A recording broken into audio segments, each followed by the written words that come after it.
stones just to let you validate your misses to me.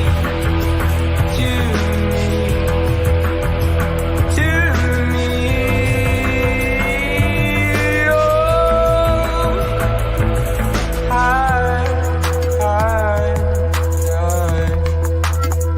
you know my beat is concrete. Just breathe, stay on my feet. You know my beat is concrete. Just breathe, stay on your feet.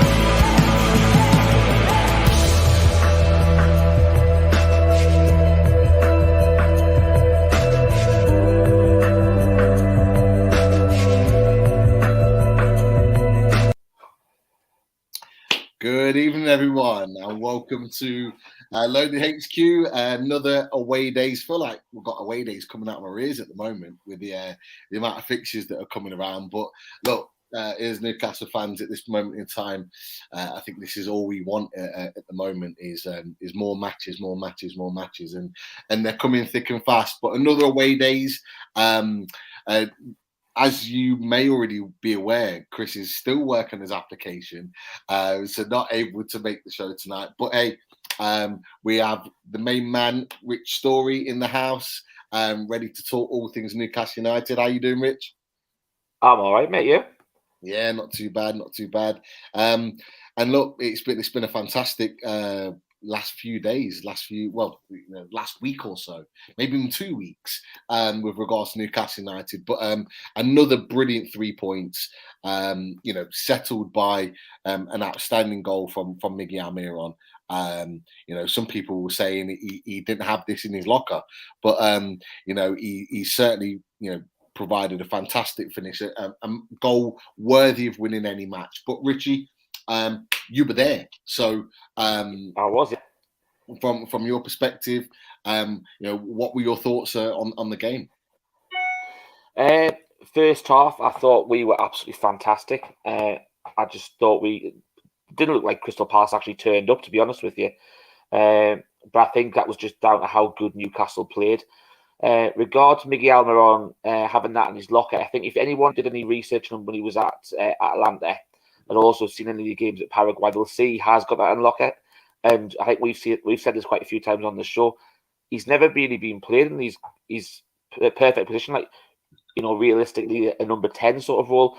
And I think what you see is last night he cut in from the right hand side, where he's never even really played on the right hand side. It's been more on the left, and he's shown what we're dying for Sam Maxwell to do when he comes in, cuts in from the left hand side and have a lethal finish like that. But no, do you know what? I thought it was a fantastic game. It was nice to see Bruno have another great game for Newcastle as well. Made Conor Gallagher look very ordinary last night, mate. And I know Marty's biggest fan, and I like it as well. A lot of the lads on this channel like Conor Gallagher, but he was very bang average last night, if I'm honest with you. And second half, we saw a different sort of game. It was more backs against the wall. I said to the lad who was next to it, it felt like we were down to 10 men a bit, and it was like we all played an hour half. But we were defensive. The resilience we showed in defence was fantastic. And to be fair, even though we were camped down ourselves, the Bravos still didn't really have a save to make. And that's throughout the whole game, not just the final 45. So they had great difficulty breaking it down. I just thought it was fantastic last night on both aspects. We were able to change in-game, which we've never ever been able to do under Steve Bruce. It was either plan A or plan fail. And last night was good to turn around and see different aspects and how fantastic a coach Eddie Howe is to tweak things as the game goes through. And like as we've always said, we were really impressed with Eddie Howe when he came in, and then to see things change in game like it did last night when things weren't going our way and still get the result we deserved was fantastic last night, mate. Definitely. That defensive resilience, you've mentioned it as well. Dubravka he didn't even have really a save to make. I think there was one where he kind of plucked out the air in the second half, but very, very good defensive performance and worthy of another very valuable clean sheet. But look, we're going to move on. This is moving all the time, and I'm going to bring not just one guest, but two in. They're both waiting in the green room. So first of all, we have Connor from the Pinkin. Thank you very much for joining us. Obviously, your experience from a Norwich perspective is going to be really, really valuable tonight. So welcome in to away days from a Norwich perspective, but as well, we've got a different Newcastle perspective tonight, and we've got Paul from Toon Review. How you doing, Paul? I'm okay, lads. How are you? I'm not too bad. Even Paul, all right? Good. Yeah, not bad. Excellent. So, look, great to have you both on. I know both of your times are limited tonight. Paul, I know you've got a show. Connor, I know you're extremely busy at the moment. But Connor, I'll just come to you very, very quickly. From your perspective of sort of Newcastle United at the moment, it was only in December that you were sitting above us in the league. I think comfortably, you were 3 points ahead. How have you seen the change in Newcastle United from sort of a Norwich perspective?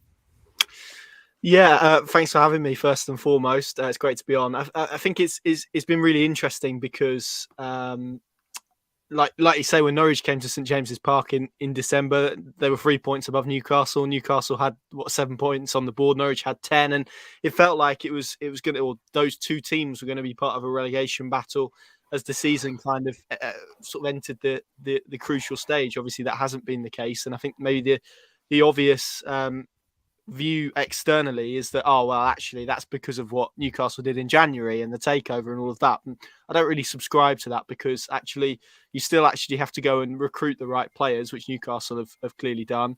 And there's still a lot of coaching and unity, I think, that Eddie Howe's brought not just to the team but to the club as a whole, that has elevated them to a higher level. So I mean, from the outside looking in, it's looked really impressive. I think Norwich fans probably were a little bit, I don't know if frustrated is the right word, envious maybe, when that takeover was done and they realised how much money was going to be available to a close rival. But yeah, I mean, you can only look, I think, from afar and admire what Eddie Howe has done. And he is a coach that I know Norwich City spoke about after they sacked Daniel Farker. So I know he's got some admirers inside Carrow Road as well. And he's shown his quality at Newcastle, I think. No, I think it's always nice to hear the perspective from an opposition fan, and you're absolutely right. You've got to be able to do the business. And it's not just about the money that's there in the club and having those particular owners. It's about getting the job done.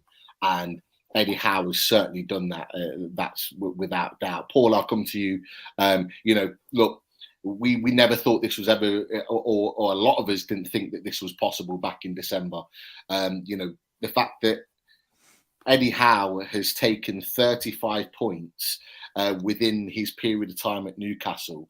And Steve Bruce took 38 over the course of a whole season in his first year at Newcastle manager. I think it just tells you the job that Eddie Howe's done. What's your perspective of Eddie Howe and just in general, how are you feeling right now as a Newcastle fan?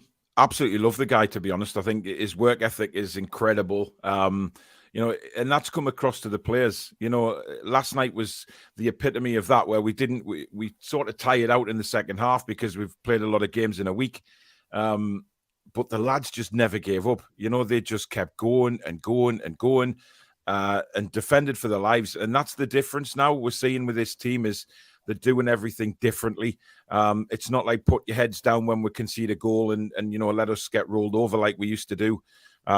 Everyone's just, the unity is incredible. And I think that's the biggest thing you can say for Eddie Howe is what he's brought to the club is unity. And you can say that it's improved on the pitch as well. But I think what needed to be done was getting everybody together and that the whole club as one. And he's brought the fans back together. And obviously the new owners have got something to do with that as well. But the players now, respond with the fans, and it's incredible. I mean, the walking around the pitch at the end like they do, the atmosphere, it's just everything's back. It's incredible. I think that's it. I think that's everyone's feeling at the moment. It feels like we're back and not necessarily a team that's fighting for the league or trophies or anything like that, but just the feel within the club, like you said. I was there on the game at Leicester on Sunday. Rich, you were there as well on Sunday. You were there again last night. I assume that you were there as well, Paul. It just feels so different right now. being a Newcastle United fan, and it is really, really a great feeling going into every game. But this that brings us quite nicely onto this game Saturday.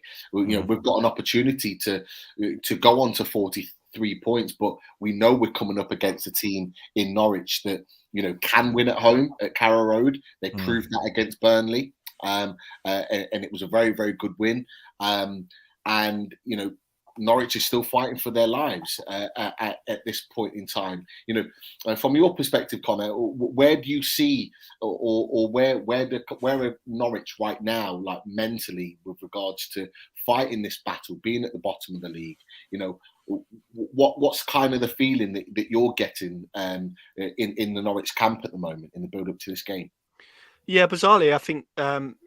You referenced the Burnley game. I'd include the Manchester United game in that. The last two performances have actually been very good. They should have won at Old Trafford, but individual mistakes. I mean, it's the story of Norwich City's season. Really, probably cost them. But bizarrely, I'd probably say that this Norwich side is playing with a bit more freedom than we've seen in certain parts of this season, because I think they're realistic now. It looks a pretty tall order for them to stay in the division. They're quite a few points adrift with 5 games left. They've only won 5 games all season.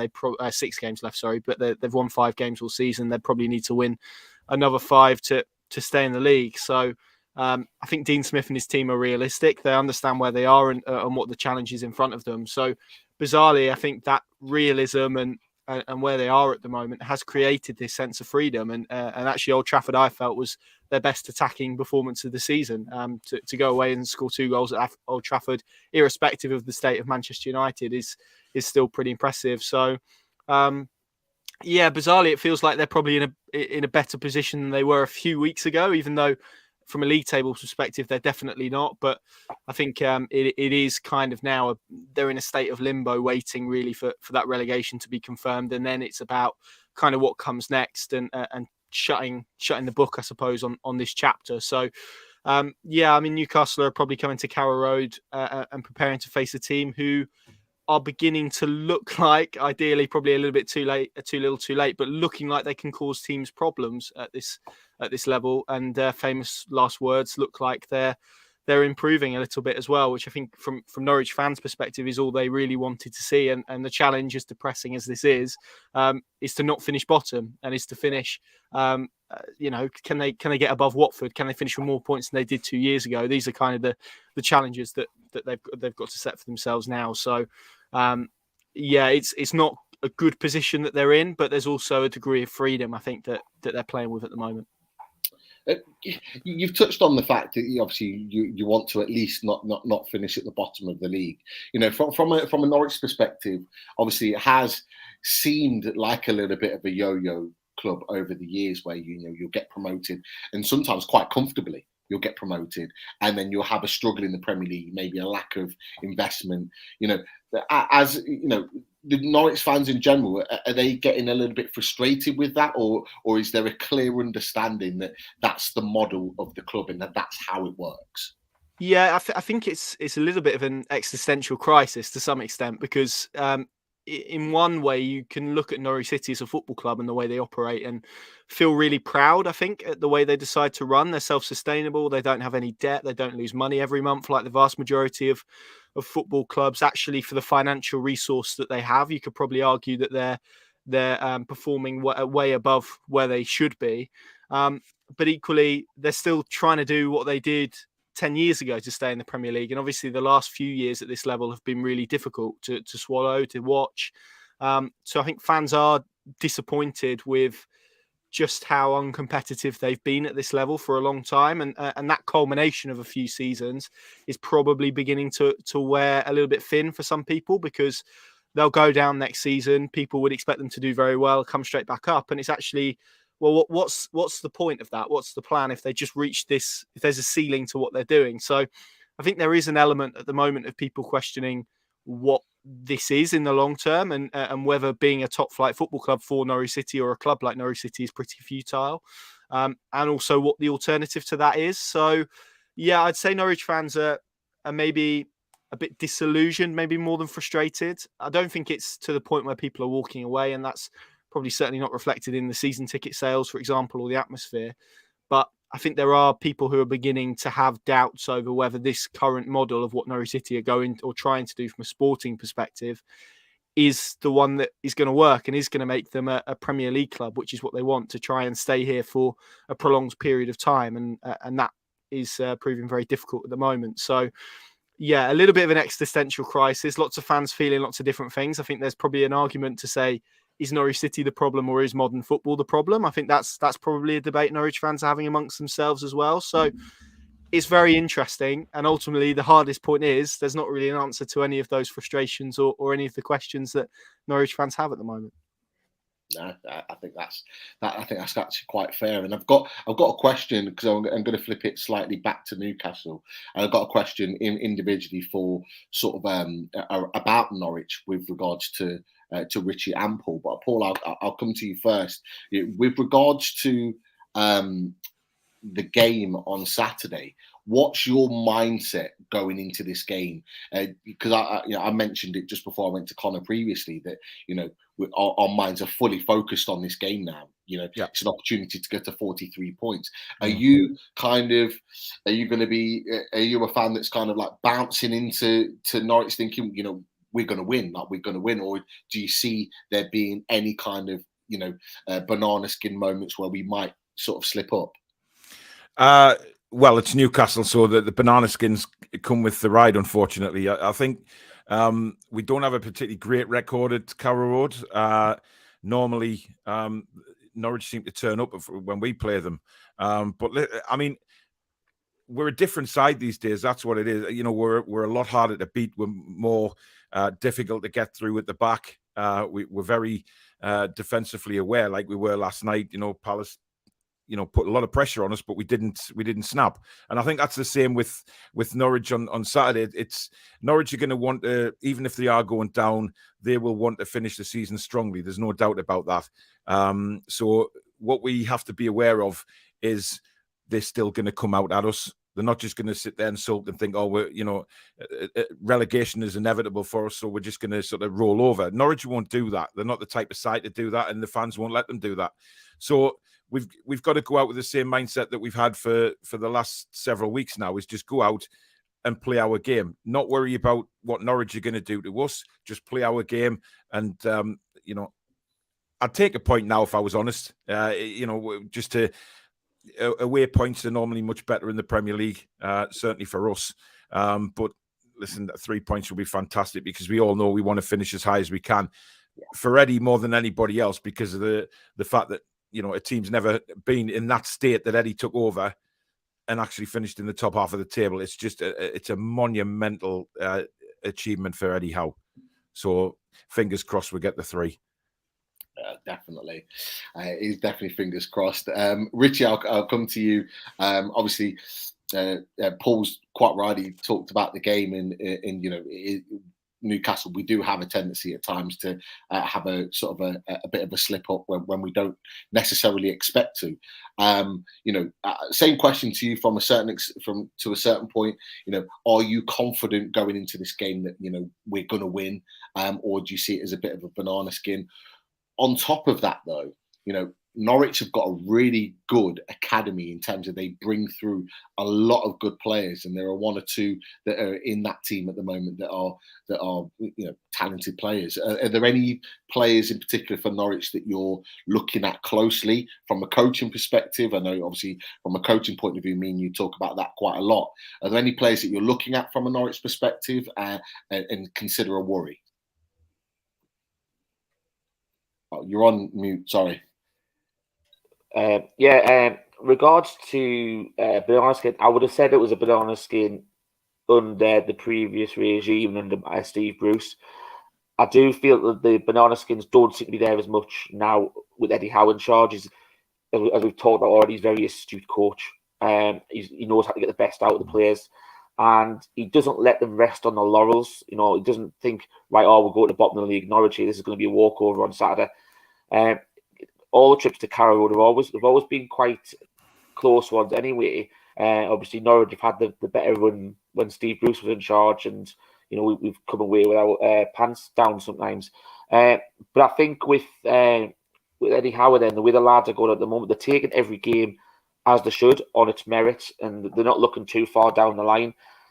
Yes, they might have Liverpool, the Man City, and the Arsenal game after that, where they're harder fixes. It's one where they should be targeted like these two when we were in the dog fight, as we used to have over the last few years, where we were targeting games. We don't need to do that necessarily anymore.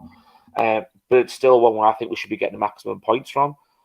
We should be going on that with every game that we've played so far. You look at the form table for this calendar year. We're in the top 3 in the Premier League this year, so it's a fantastic turnaround under even since our last visit with our last game with Norwich, and that was who would have thought when that game came around, and Connor was probably over the moon when Kevin Clark was sent off after 10 minutes and was looking forward to possibly getting the 3 points. But I think that was one of the starts of where you saw the new Eddie Howe Newcastle. We dug in deep.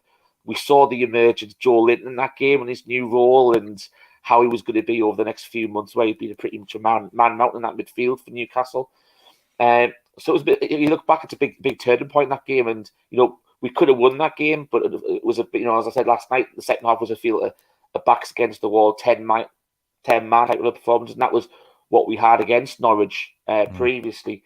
But this time we didn't concede last night, and we're starting to get that resilience where that we've got that confidence and the concentration to see games out now like we haven't done previously in the season.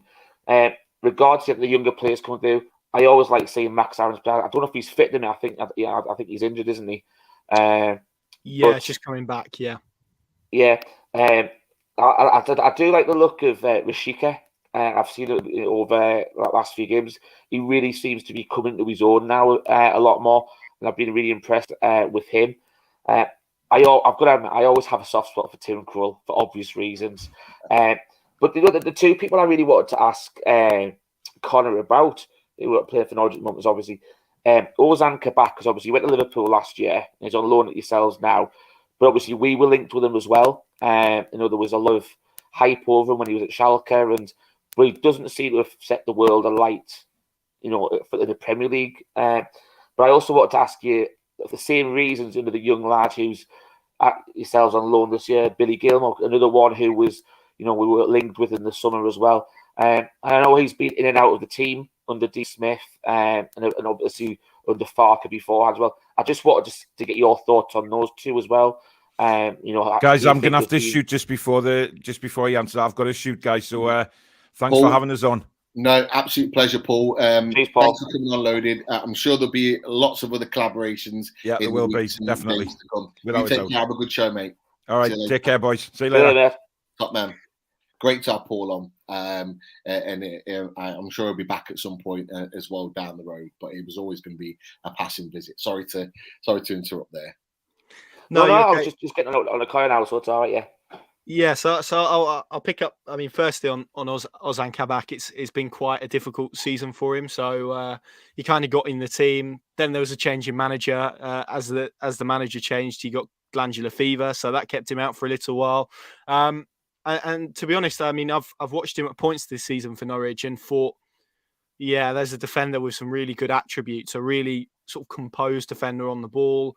You could see there were certain games in particular where he looked really confident, really composed, physically competed pretty well. And then there were other games where he was really erratic and had a mistake in him. There was one occasion against Leeds where he tried almost a Cruyff turn on the edge of his box and conceded a goal. So I think there's still a lot there to be moulded. And the problem with the position that Norwich are in is that they favour young players, they play young players, but also they need points. So you can't really, they didn't really have time to embed players and let them grow and let them develop. And I mean, where he is now, unfortunately, he's picked up a hamstring injury and is out for the rest of the season. So he has probably played his last game in a Norwich City shirt. But I definitely saw enough there to suggest that I think he's going to be a very good player in the future.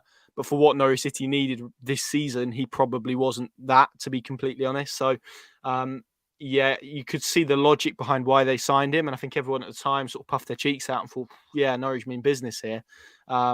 And it didn't quite pan out in the way they expected. And I'll throw Billy Gilmore into that as well, because, I mean, he's a really good technical player. Again, he was kind of in the middle of their shortlist for midfielders. Daniel Farke went, nope, he's the guy that I want. He's the one I want to sign. They bumped him up. And then after 3 or 4 weeks, Daniel Farke decided, actually, this is a player who doesn't really affect things defensively or going forward. I'm not going to play him. And so he found himself out of the team.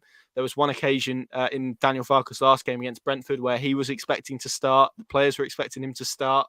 He flew family down from Scotland to watch him in that game, and something happened and he ended up on the bench.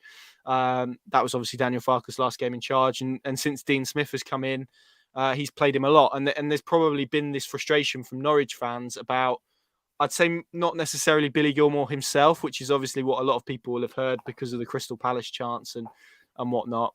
But I think there's more frustration with Norwich fans being told, mainly by Chelsea fans, that what they're seeing in terms of performances from Billy Gilmour isn't actually what they're seeing.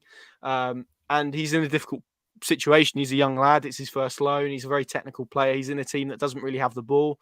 And because he is kind of what I describe as a connecting player, a facilitator in many regards, he doesn't necessarily play the ball that sets someone through, but he passes the ball that breaks the press to get a team on the attack. And he's in a very poor Norwich City team, so he probably hasn't been able to thrive in the way he has. So, yeah, 2 loans that haven't really worked for either party. And given the hype and expectation that they arrived, it's been a little bit of a shame, but probably points to a wider issue about how wrong Norwich City have got their recruitment this season. They spent quite a bit of money last summer in relative terms for Norwich, and it hasn't panned out in the way they expected. And those 2 were probably up there with their kind of headline signings, and neither have really set the world alight, to be honest. It's a really good point. It seems to be going mad at the moment. Burnley took the lead against Southampton to go 1-0 up, and Jano's just mentioned that it's now 2-0. So seems to be goals galore coming from Turf Moor at the moment, which is not good news for Norwich, in the fight to stay in the league. But obviously that'll be a moving part. Southampton are a good team, so it wouldn't surprise me if they come back into the game at some point. There was one other point I wanted to mention, and I know I'm not sure how long we've got you for, Connor. So I appreciate that. But obviously today you put something out on Twitter that there was breaking news. So Norwich have activated the 1-year extension for the trio Timo Pukki, Todd Cantwell, and Matthew Dennis, who I don't have too much knowledge on as an individual player in Matthew Dennis. But so that was the big news that came out from Norwich today, and obviously you tweeted that out. The interesting one for me. Oh, okay.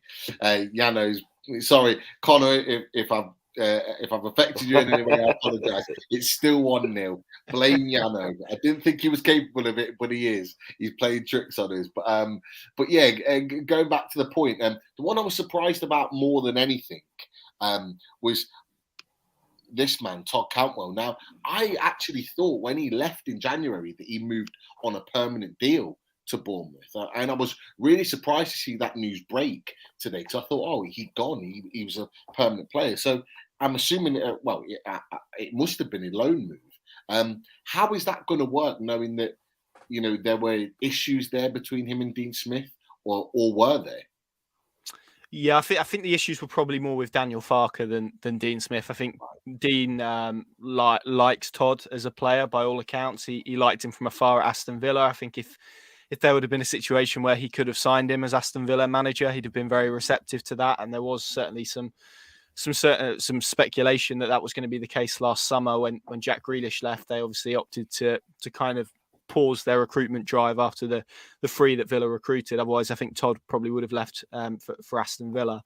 And yeah, I mean, it's a complex one because they've activated a clause that they've got in his contract in order to get money for him this summer, which is essentially what it's going to be. So he joined Bournemouth on loan in January for the rest of the season, obviously, but there's an £11 million permanent option that Bournemouth can activate. I was speaking to one of their reporters today, and it seems fairly unlikely that that's going to happen, even if they get promoted to the Premier League. So I think in reality, what Norwich are doing is protecting themselves in order to get a fee for Todd in the summer. But there's no getting away from it. Nobody wanted his Norwich City career to end in the way that it has, because he's a local boy. He's been with the club since he was under 9. He's clearly a talented footballer, and it just hasn't worked in the last few months, particularly with Emi Buendia leaving. There was a real opportunity for him to kind of step out of his shadow and become Norwich City's main creative figure. And you look at what this Norwich City side has lacked this season, it's creativity and ensuring they have the right service for Timu Pukki. So I think there's some frustration around that, and there's clearly, obviously, some relationships that have not gone tremendously well, probably on both sides. And it just feels like Todd needed to get away to experience a different culture and a different environment. And I think both parties will explore their options in the summer. But yeah, bitterly disappointing when you consider he's a local lad who came through the club's youth system. It's not panned out in the way that everyone would have hoped. Yeah, and Ralph Goals has touched on this as well. He's managed to find your name now, so he has named you. So thanks for that, Life Goals. But it kind of leads on to the point you were talking about. Really, is why has Cantwell declined so much? From Norwich's perspective, do they think he's declined or not as a player? Yeah, I guess this is kind of the mystery question that Norwich fans are asking as well, because there was a situation after Norwich City were relegated 2 years ago where him and Emi Buendia had a little bit of a sulk. They were left out of a game against Bournemouth, but after that point, they both came back into the side and were really instrumental. And there was a game that I was watching last season. Norwich were away at QPR. They won the game convincingly. And Todd was brilliant that day. And it actually looked like he was a better player than the one that people will remember 2 years ago in the Premier League. He was kind of gliding past players. He had this aura, this confidence, really technical quality. He was scoring goals. He looked like he was ready now to go into the Premier League and prove himself again. And for whatever reason, him and Daniel Farke clearly didn't see eye to eye on a few things. He was banished from first team training. His spot in the dressing room was taken. He was training with the 23s. And it was only when he was reinstated under Dean Smith in his first game, but he actually got hooked after 45 minutes because he was just getting absolutely torn to shreds by Livramento. So Dean Smith said that he wanted to recapture his form. He wanted to rediscover his confidence to make him the player that everyone knows he can be. And sadly, that didn't happen. And I think Todd probably made it perfectly clear as well that he wanted to explore fresh opportunities. So I think for both parties in the end, it was probably right. But Norwich will be frustrated because this was a player who 2 years ago was getting linked with big money moves to some top clubs. He was linked with Newcastle. I think there was a bit of interest from Newcastle in January as well, from what I'm led to believe. And so, yeah, it's not panned out the way anyone would have liked. The way Norwich City want to do things with these young players is they want them to kick on, they want them to do well, and then they want them to go and become a £30 million player in the way James Maddison has, Emi Buendia has, Ben Godfrey did, Jamal Lewis even to an extent, although I think Norwich will be frustrated with the way that his move to Newcastle has gone. So, yeah, it's not gone the way anyone panned out, but, you know, one day I suspect Todd Cantwell will tell his story and we'll discover why he declined so much. But that is kind of the key question, really. No one's really sure, but it just seems like a waste of talent, unfortunately, at Norwich City. And as I said, it's not the end to the story that he would have wanted or that the club would have wanted either. I would agree with that. And yeah, it seems like there's still an opportunity to have maybe a future there or certainly other clubs to come in. And I know you're absolutely right. Me and Rich both know that. We covered the Fully Loaded transfer show over January for Newcastle on this channel. And Todd Cantwell was point of discussion, wasn't it, Rich, with regards to a potential move to Newcastle. So let's kind of watch this space. How long have we got you for? I know you said roughly around the half an hour mark. The reason being is because our guys and girls in the chat have thrown a number of really good questions at you, and I know we won't get through them all, but I didn't know if you're available for maybe one or two. Yeah, absolutely. One or two, and then I'll have to shoot off, but I'm happy to do one or two for you guys, no problem. No problem at all. So we'll do one or two questions with Connor, but rest of you guys watching the chat, we're not finished yet. We've got more to cover around this game. So please stick with us. But looking at the questions, Rich, any of them kind of stand out? I started quite a few for you. So let's have a look at. Obviously we touched on the loan deals before with Kabak and. Let's have a look, scrolling down there. And I think there was one about Max Aarons. Yeah, I want to ask this one because obviously I know it involves both of us. It's our mate Daz, who's part of the loaded lads. He wanted to know how can you get the best out of Jamal Lewis, because obviously he hasn't really hit the ground running for Newcastle. What did you see when he was at Norwich, and how did Farke get the best out of him when he was at Norwich? I think actually we probably saw the best of Jamal Lewis in the Championship. He's, as you guys know, really athletic, really quick. And actually, I probably, at the time that him and Max came through, he actually came about half a season before Max got his senior debut. But Jamal was probably the one that Norwich fans looked at and thought, yeah, he's probably the better defender, but probably not as good going forward as Max.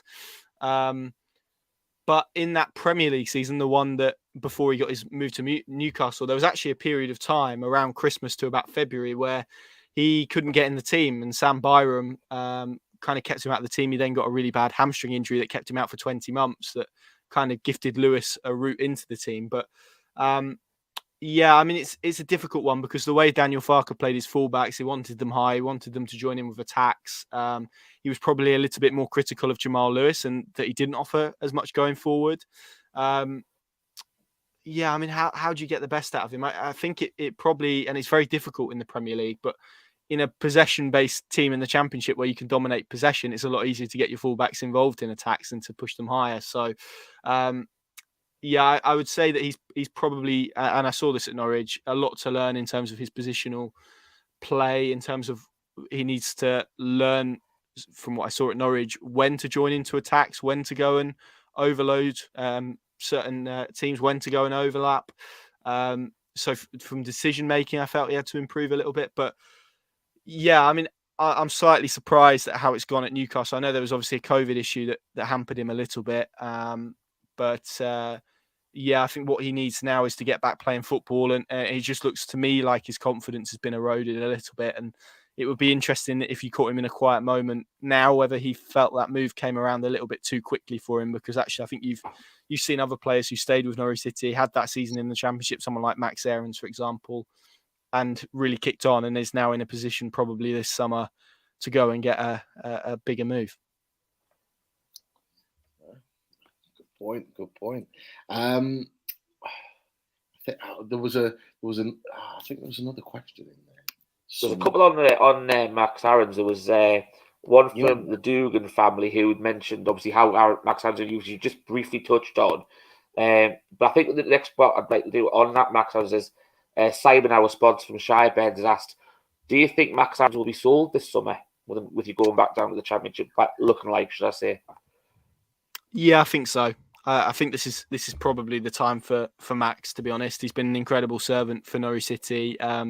You guys will probably be aware that there was interest from Barcelona at one stage. It was a loan offer that they made to sign Max Aarons with an option to buy. If that would have been an obligation, then Norwich would have done the deal. It was an option, so they didn't really want to loan their best right back to Barcelona and then get him back a year later when they've really gained nothing out of that. So that didn't come to pass. Roma have made a bid for him. There was interest from Borussia Dortmund last summer. So, I mean, this is a player who's attracted some real top clubs for his services.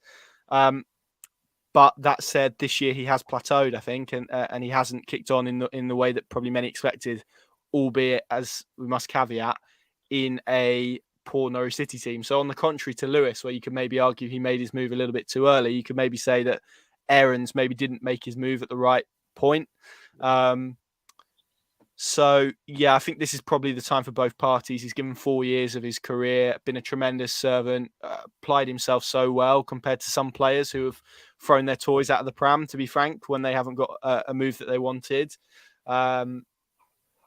really good player from an attacking perspective. Still got a lot to learn defensively, and actually now finds himself out of the team because Dean Smith prefers Sam Byram. Again, we're in that kind of Jamal Lewis situation where they feel that Byram is a better defensive option for what they've got at the moment. And, you know, I've just seen a point in the chat about his stock hasn't been lower. I'd probably agree with that. I mean, there was talk a couple of years ago in particular that they'd want in the region of £30 million for him.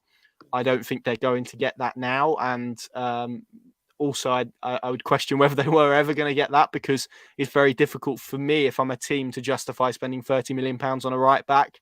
Because, you know, if you're saying to your fans, oh, we've got this brilliant new £30 million signing, and they go, oh, brilliant, where does he play? Right back. Okay. So it's a hard one to sell, I think. But yeah, I think the time has probably come for him to move on this summer, and I think Norwich fans will wish him well, because he's someone, as I said, that served the club well, 2 promotions, applied himself, and, you know, as someone again that's come through the academy system and done very well. So yeah, I think it probably is time, but yeah, he'll probably be the one that goes to fund Norwich City's transfer kitty for the Championship. As I said, this is the self-sustainable model that they exist in. I think I was just going to say, like, you probably look at it a similar sort of feat to what you got for Lewis, I would imagine, when Aaron's goes down, because that seems to be where the market is, especially with COVID hit. I think you probably look anywhere between 10-15 million realistically for Max Aarons. I was going to say one last question. I had to point this one out because I think it's just our viewers would be gutted if I didn't ask the question. Obviously, I already mentioned it as well as a soft spot, but from a Newcastle point of view, how do you feel that Tim Krul's doing? Yeah, do you know what? There's probably 3 players that I would say have proven themselves at Norwich City this season to be Premier League quality. Timu Pukki scored 10 goals, by the way, in a team that scored 22 goals. It's incredible. It doesn't get spoken about enough, but it's incredible, particularly when you see how bad Norwich have been from an attacking perspective this season. It's remarkable what he's done. Grant Hanley, who obviously you guys will be familiar with. I know he didn't have the best time at Newcastle, but he's been really good this season.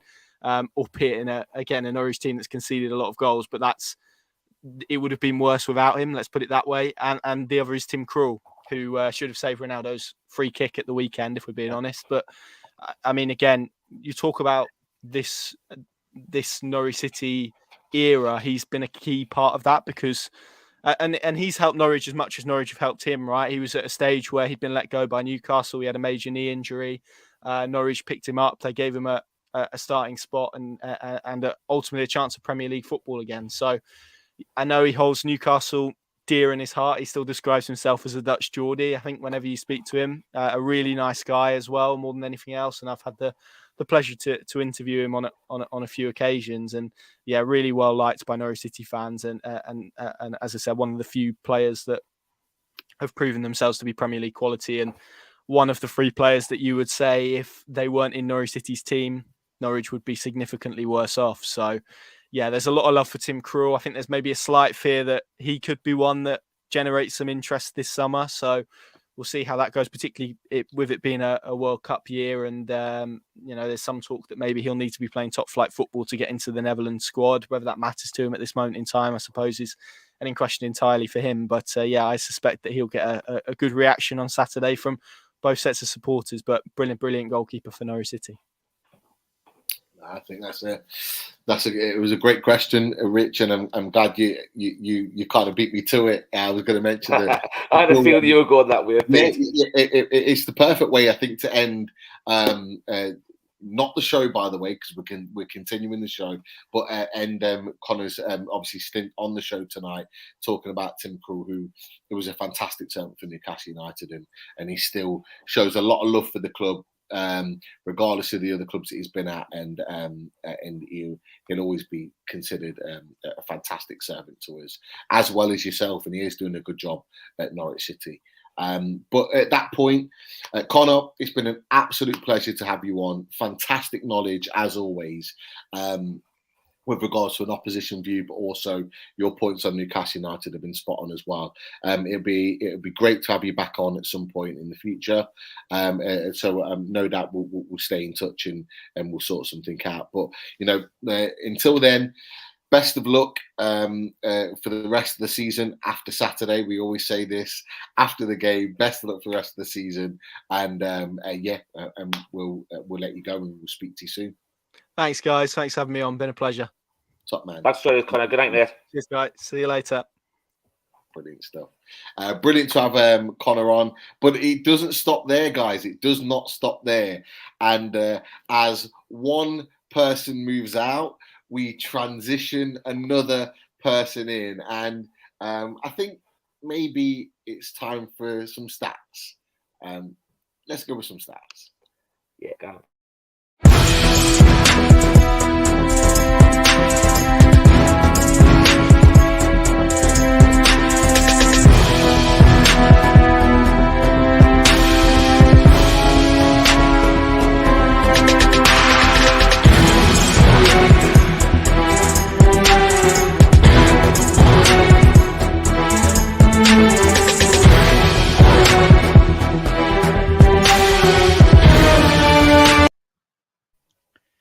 Evening, lads.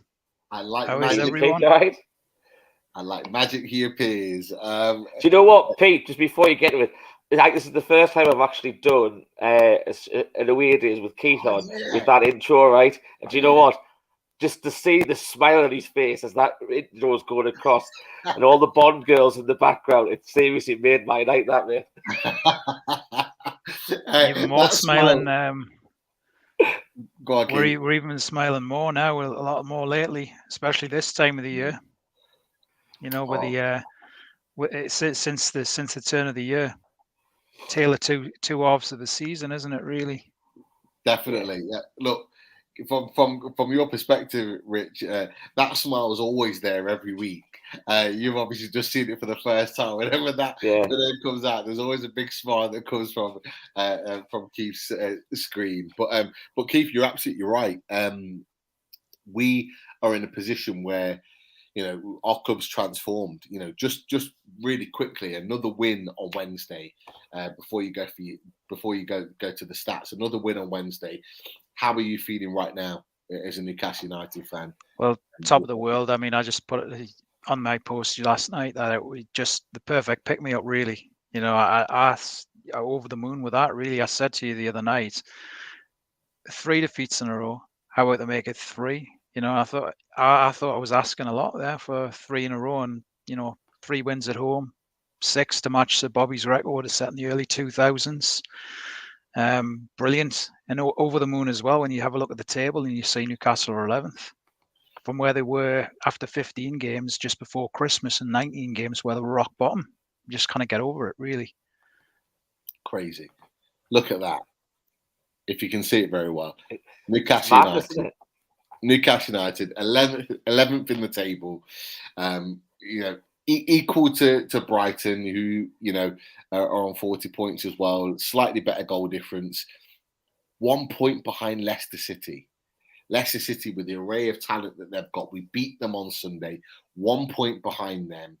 9 points behind Wolves that have been considered having an outstanding season. Not that we're going to catch them, but to be within 9 points of them, considering where we were and where they've been all season, is just, it's mind-boggling. Now, I'm not saying that we're going to stay in 11th place. We could go higher, we could go lower, but to just be talking at 33 games in the season to be there, Rich, this is madness, surely. Do you know what? I'm just looking at that table, right, and I've just realised a really interesting fact as well, providing that we beat Norwich on Saturday, that we'll have beaten every team from 8th down at least once this season, bar Watford. Now, bear in mind where we were, you know, before I did how would you have imagined that at this stage of the season, beating teams like Wolves, Leicester, especially the run that we normally have against Leicester, you know, the bit of our bogey side, really. Brighton have been that as well. You know, we were lucky not to get 3 points at Brighton. We beat them, came back up here.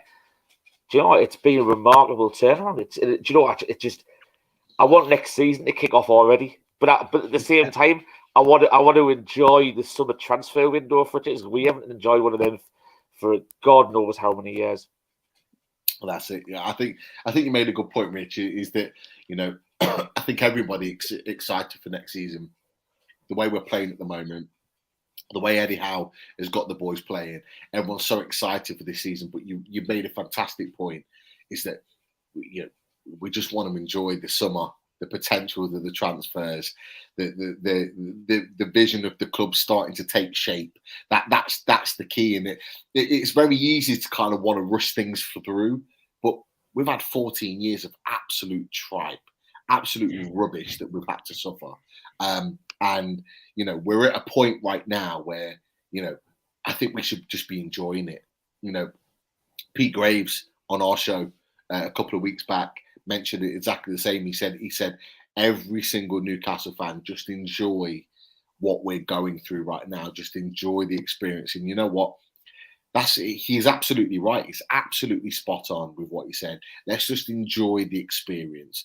Enjoy the fact that we're a club that's going in the right direction. Yes, it might take a little bit of time, but we're going in the right direction. Let's just enjoy the ride.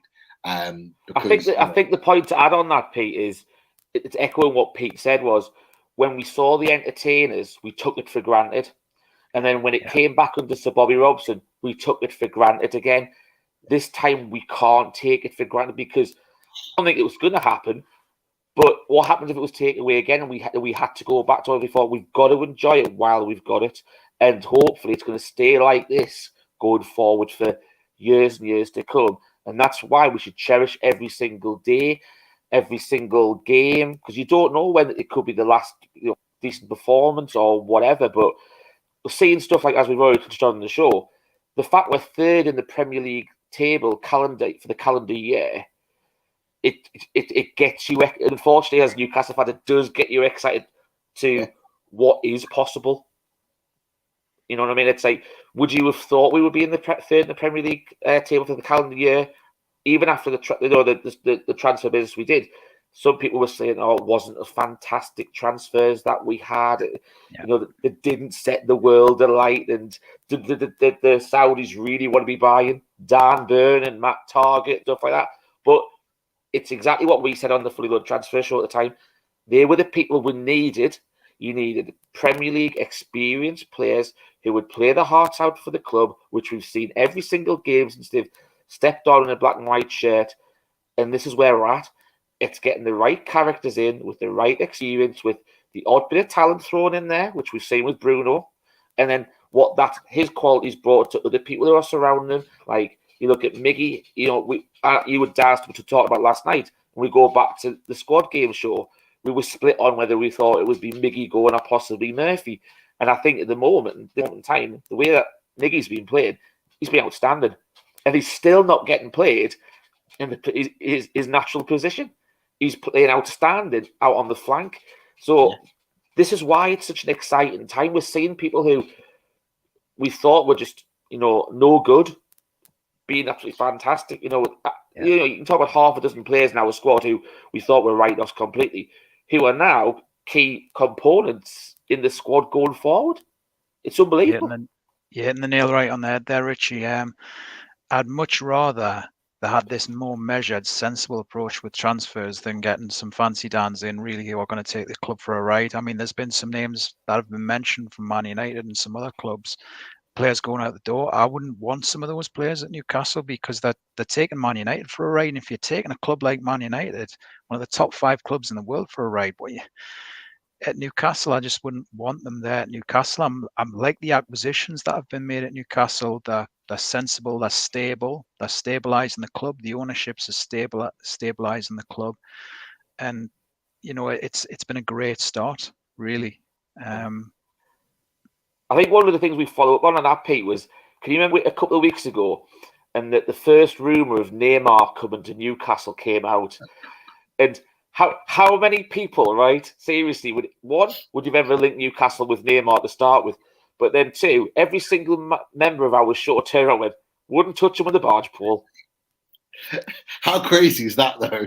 Is it like, but we're right in what we're saying. Like, you're absolutely right, Rich. It's like we all looked at like, what? Like, what is that all about? No, we don't want him. And it's crazy to think that we're kind of discarding Neymar like we don't want him at the club, but it just shows the direction that we're going in. We're doing it right, and it's a really good point that both you and Keith have made, is that it was almost like when the transfer window was coming into fruition, when it was just turning to January, it was almost like the pundits, the people in the media, wanted us to go out and spend a load of money. They wanted us to go and buy the Coutinhos, the Luca Deans, the high profile players. They always wanted us to go out and sign Gareth Bales and all the rest of it. They want us to do that because it gets them a big moment that they can write about and they can report on. But actually, it's not the right deal for us. And I think part of some of the media knew that. They knew they weren't the right moves. They knew they weren't the right players. But it also gave them a follow-on that these players come, they don't play well, and it's they've spent all this money and it's not been successful. They threw it down the drain. They don't know what they're doing and stuff like that. Yeah, don't know what they're doing. Everton have suffered that, spent 500 million, £500 million. No better off, nearly getting relegated, and Burnley winning tonight pulls them closer to relegation, which I'm very happy about. And it's almost that, in that we're doing it sensibly, and they almost don't like it. So that's why we get some of the negative press at times, because that's what they want, because they're frustrated that these owners actually, they do know what they're doing, and they do know what their project is and where they see themselves going. But it's a really, really interesting topic, and I suppose we could talk about it all day, but we've gone 10 minutes. Keith rolls on the show, and we haven't had any stats yet. So come on, Keith, fire us away. 00 Stato. Tell us what the stats are with this game coming up at Carrow Road against Norwich. I've got some overall stats here, some overall head-to-head stats between Newcastle and Norwich for all-time Premier League. Some general head-to-head stats. Then I've got some stats for the managers and the actual players, and a general stat thrown in there. Newcastle's all-time record in this fixture: played 59, won 24, drawn 18, and lost 17. So Newcastle have got the slight advantage there in the head-to-head historically, and in the Premier League, 7 wins compared to Norwich's 5, and 5 draws as well. However, they don't have a great record in recent years with Norwich. Only 1 win in the last 6. We'll remember that 6-2 with Wijnaldum with 4 goals at St James's. One of the few good moments in that season. Newcastle have also got the slight advantage on goals, 28 goals compared to 21 for Norwich in the Premier League. And the better defensive record, 7 clean sheets to 3 for Norwich. But again, not wanting to bring it down again, but Newcastle got a poor record against Norwich at Carrow Road in the Premier League. Played 8, won 1, drawn 2, and lost 5. And that last win for Newcastle, believe it or not, was way back in 93-94 under Kevin Keegan. Newcastle winning 2-1 with goals from Beardsley and Cole in January 94. Moving on to managers. Eddie Howe, his record against Norwich City, he's managed 10, he's won 3, he's drawn 3, and he's lost 4. So he's averaging just over a point a game. And Dean Smith, his record in games against Newcastle United, he's managed 8, he's won 3, he's drawn 3, and he's lost 2. So he's got 1.5. So it's pretty much even Stevens there for the managers. Chris Wood has a really good record against Norwich, and I'm wanting him to, build on that goal he got a couple of weeks ago against Wolves. 6 goals in 8 games, brilliant record. But Teemu Pukki, touched on earlier there, he has a good record against Newcastle. 4 goals, including a hat-trick at Carrow Road a few seasons ago. Jacob Murphy as well scored a couple of goals in this fixture, but for Norwich. And the players for Norwich City who've got the most goals touched on earlier on the show, Teemu Pukki, 10 goals, brilliant. then a bit of a drop off. Josh Sargent, 4 goals, and Kenny McLean, 3 goals, are the top goal scorers from Norwich this season. I wanted to touch a little bit on goalkeepers, which you've touched on earlier in the show. Tim Krul, he's got 5 clean sheets in 25 Premier League games for Norwich. We've touched on, obviously, we think a lot of Tim Krul as well up here in this part for his loyalty and his service. Compared to Martin Dubravka, he's got 6 clean sheets in 21 games for Newcastle in the Premier League. Krul's averaging about just over 3.2 saves from shots compared to Dubravka's 2.47 saves. And also Krul has a slightly better interception rate, just over 3 compared to Dubravka's 2.93 interceptions. And I wanted to finish off with an overall general stat just to bring the mood back up. Newcastle United have won 9 top flight games already in 2022 this season, which is 1 more than they did in the entire year last year in 2021, which is 8. How does that feel? That's certainly a positive one to end on. Definitely. But no, some fantastic stats there, Keith. Really, really appreciate that. And I'm slightly distracted because it is half time, and those in the chat have been absolutely fantastic. It is Burnley 2, Southampton 0. And it pulls them very close to Everton. So I've been slightly distracted there because the guys in the guys in the chat, fantastic stuff. There was a VAR check in between, so there was a very nervy moment, and I don't know why I'm nervous. I support Newcastle. I don't really care about these 2 teams, but I would love Everton to go down. Yeah, I think we've just got. I think maybe because Newcastle's are safe, we need a bit of drama. We need. So we're adopting a team in that bottom 5, aren't we? Really, and obviously a lot of people on the show, and they're adopting somebody that isn't Everton. Yeah, you're absolutely right. It's like anyone but Everton to get relegated. Anyone but Everton to we want Everton to go down. So anyone but Everton to make sure that they are the 3rd team to get relegated. Because let's face it, Watford are going to struggle. I think talking to Connor tonight, Norwich are really going to struggle. They're going to have to pull out some miracle form in order to stay in the league. And Connor almost alluded to the fact that would be the case. But let's have a different team go down. Everton, obviously, apologise to the Unholy Trinity podcast who do come on away days and have been fantastic support for Loaded HQ. But look, I would like Everton to get relegated this season. That's just my personal opinion. But yeah, some fantastic stats there, Keith. Always on point, as always. And look, Darren's put on there, and it's a great point. Trippier to make the bench this weekend. Fingers crossed. I've always kind of earmarked this Norwich game as a potential for Trippier to make the bench. It might be a week too early, but I would love.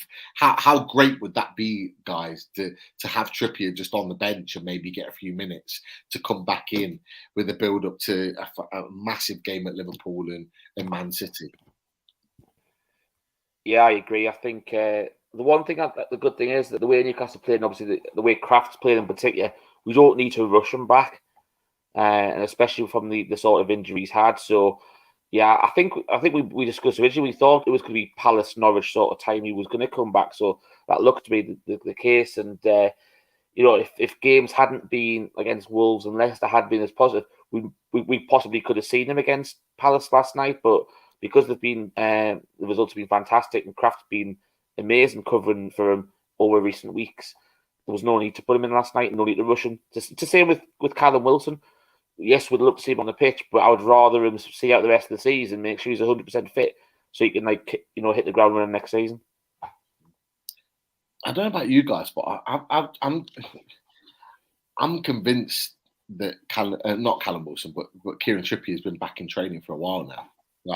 And I mean, I don't mean just like jogging and you see him on the bike and with the oxygen mask and all the rest of it. I've been convinced that I think he's been in training for a while now. And the point that you've just made, Rich, is absolutely right. I think because we've not needed him right now, we haven't used him, and we haven't kind of rushed him back.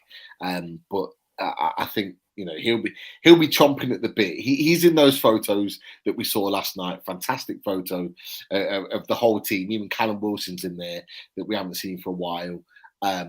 But I just think that, like, he'll be in those pictures thinking, I want to be in those pictures with the jersey on. I want to be in those pictures feeling like I've been a part of the win, that I've contributed in some way, shape or form. So that win on Wednesday and that win on Sunday would have probably spurred him on to say, right, to Eddie Howe, right, I want to be part of this. Get me back into the squad. Get me back into the team. I'm ready to play. So I'm hoping that will be the case, because look, Kieran Trippier is a talented right back. Emil Kraft, no doubt about it. He's done a really good job for us since he's come in. Manquillo, he's had a few good games as well. He's played well too when he's come in and done a job for us. But there is no way, that kind of we can discard Kieran Trippier. He's just not just a 1, 2. He's even 3 levels above any right back that we've got in this club, and it'd be a fantastic addition to bring back in for games that are big games, Liverpool, Man City, that we can really kind of influence, should I say. But I'm going to come to some questions, because we've obviously had the stats. There's a couple of questions before I move to the tactics board. Rich, I don't know if there's any particular questions that you've seen there that you think might be really useful. I know there's some questions for Connor that are still in there, but actually some of them we might be able to answer ourselves just on our own opinions of Norwich or 1 or 2 other players that they might have talked about. Yeah, well, I'll let you have a look through them, but I thought your best be answers were life goals has put a nice question for you personally, Pete. And he just wanted to know how it went on Sunday with your daughter going to her first game. I could be talking here for ages, but I'm not going to do that. But yeah, it was honestly, it was a fantastic day.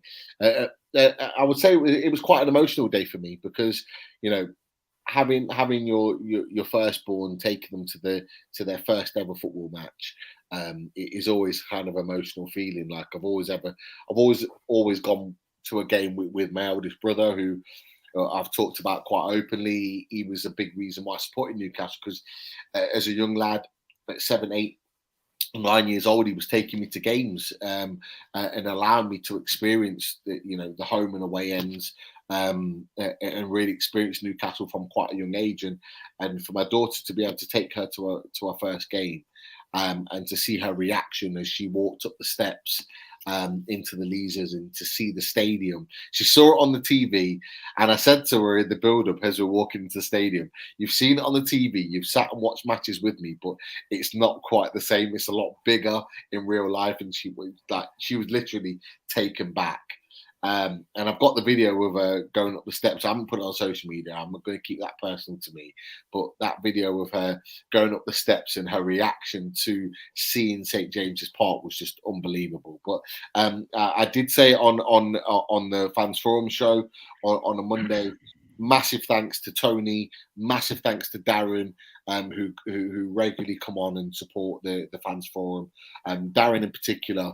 The way in which he was supportive of myself, my mate Lowell, and my daughter, walking us up to the ground, really kind of like taking us in and looking after us and added to that experience. Really appreciate that from those two guys. Like I say, the build-up, we started in the Dog and Parrot.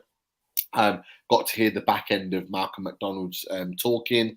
Met Holly.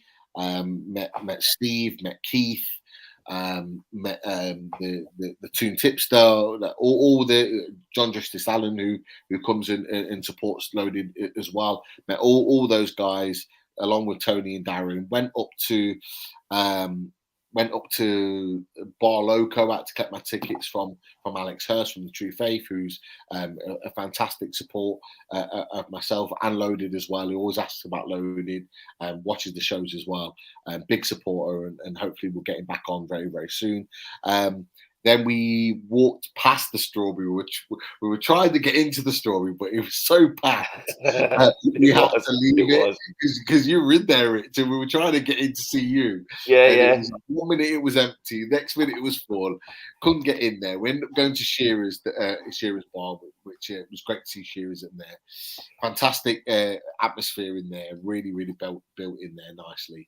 And then we ended up going into the Leazers and into the ground. Just a really nice, proper. It just felt like a proper, like, football match build-up, and I wanted to give her the full experience, the whole full experience, going to the different places. Everyone that I spoke to, I met Ben from Two Mouth on Twitter. Dino, if you know him from Twitter, met him as well. Obviously, they spoke to Ava, my daughter. Just met so many people on the way, and they were just so friendly, so welcoming.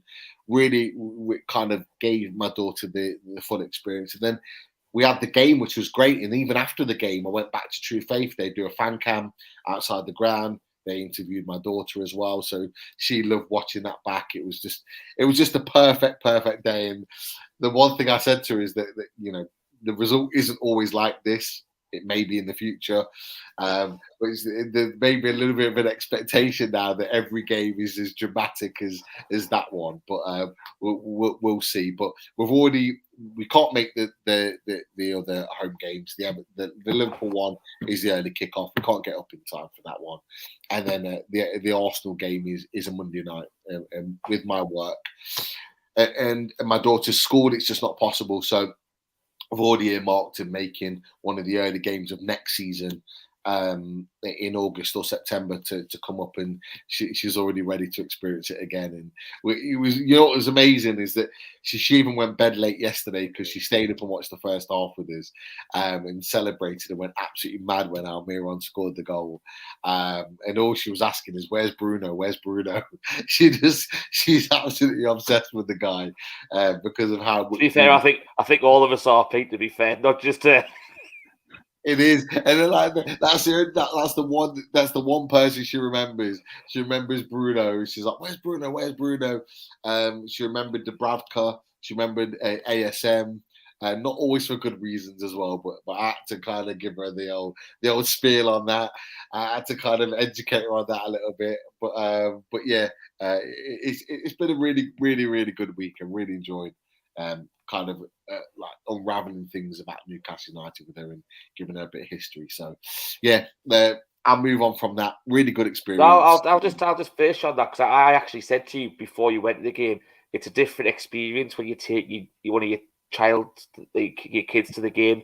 You see it from a different light, and you get that proud feeling that it's they're following in the footsteps, and they love what you love, and it's a nicer sort of experience rather than you go with your mates and take it. It's a much I get more from it, if I'm honest with you. Like sitting there next to my son watching the game.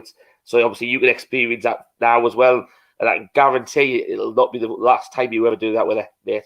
Do you know what? And then hopefully you'll have it all again when the little one goes through it as well, mate. Exactly. When the boy, he's obviously only 3, but when he's a little bit older, we'll be taking him to games and we'll be going together. And I cannot wait. It just said everything. She only watched the first half. She went to bed, but first thing in the morning, as soon as she woke up, she come running in. It wasn't even a case of morning, Daddy. It was like, what was the score? She needed to know what the score was, and she was absolutely buzzing that she found out that we won. We sat down and watched the game together earlier on today, which was amazing as well. And it's just like you said, it's sitting down. She's asking the questions. She wants to know about players, about the manager, about certain tactics in the way in which we're set up. And she's 10, but she's learning already, and she plays for her school team. She's playing. She's just about to join a team outside of school, so she's really got that buzz for footballing. Yeah, it is really sort of an amazing feeling from that perspective, without a doubt. Do you know what? I think you've laid perfectly into the next segment of the show. I think we should keep the questions to the end. And you've mentioned tactics, so get the tactic board out. Let's do it. So I will bring it up right now. And obviously, what I normally do, and to be fair, Connor was really good with this because he knew he might not be here for the tactics part of the show. But can you guys see that on the screen? Yeah.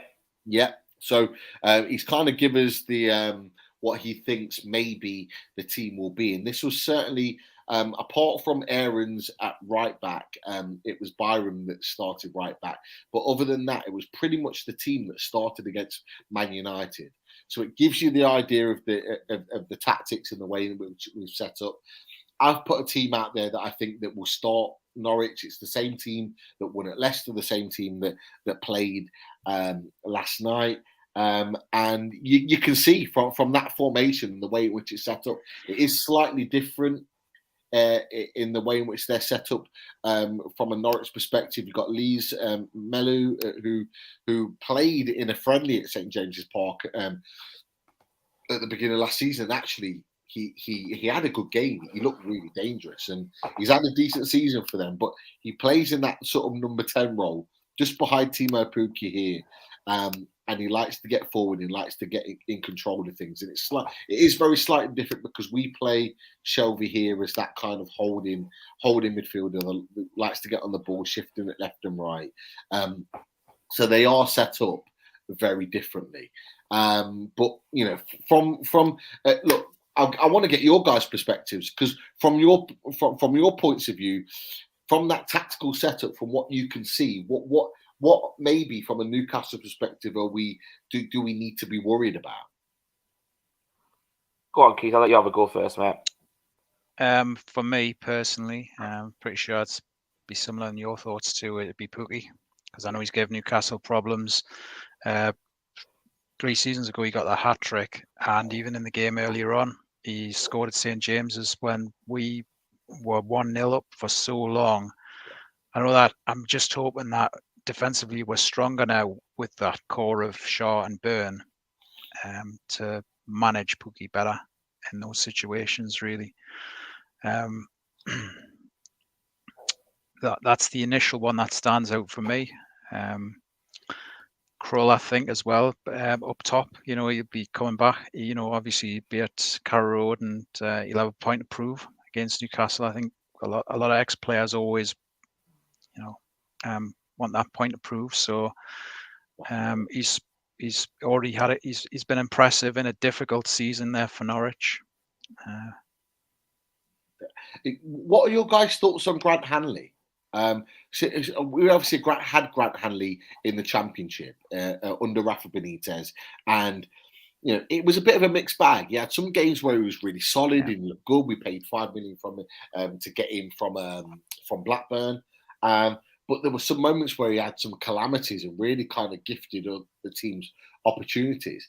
One of the things that I've heard and from a lot of Norwich fans is actually his performances have been performances that are put him in the front running for player of the season at Norwich. And I know they've conceded a lot of goals. I know they're bottom of the league, but you know, have you guys watched Grant Hanley this season? What have you made of him as a centre back and as captain of Norwich?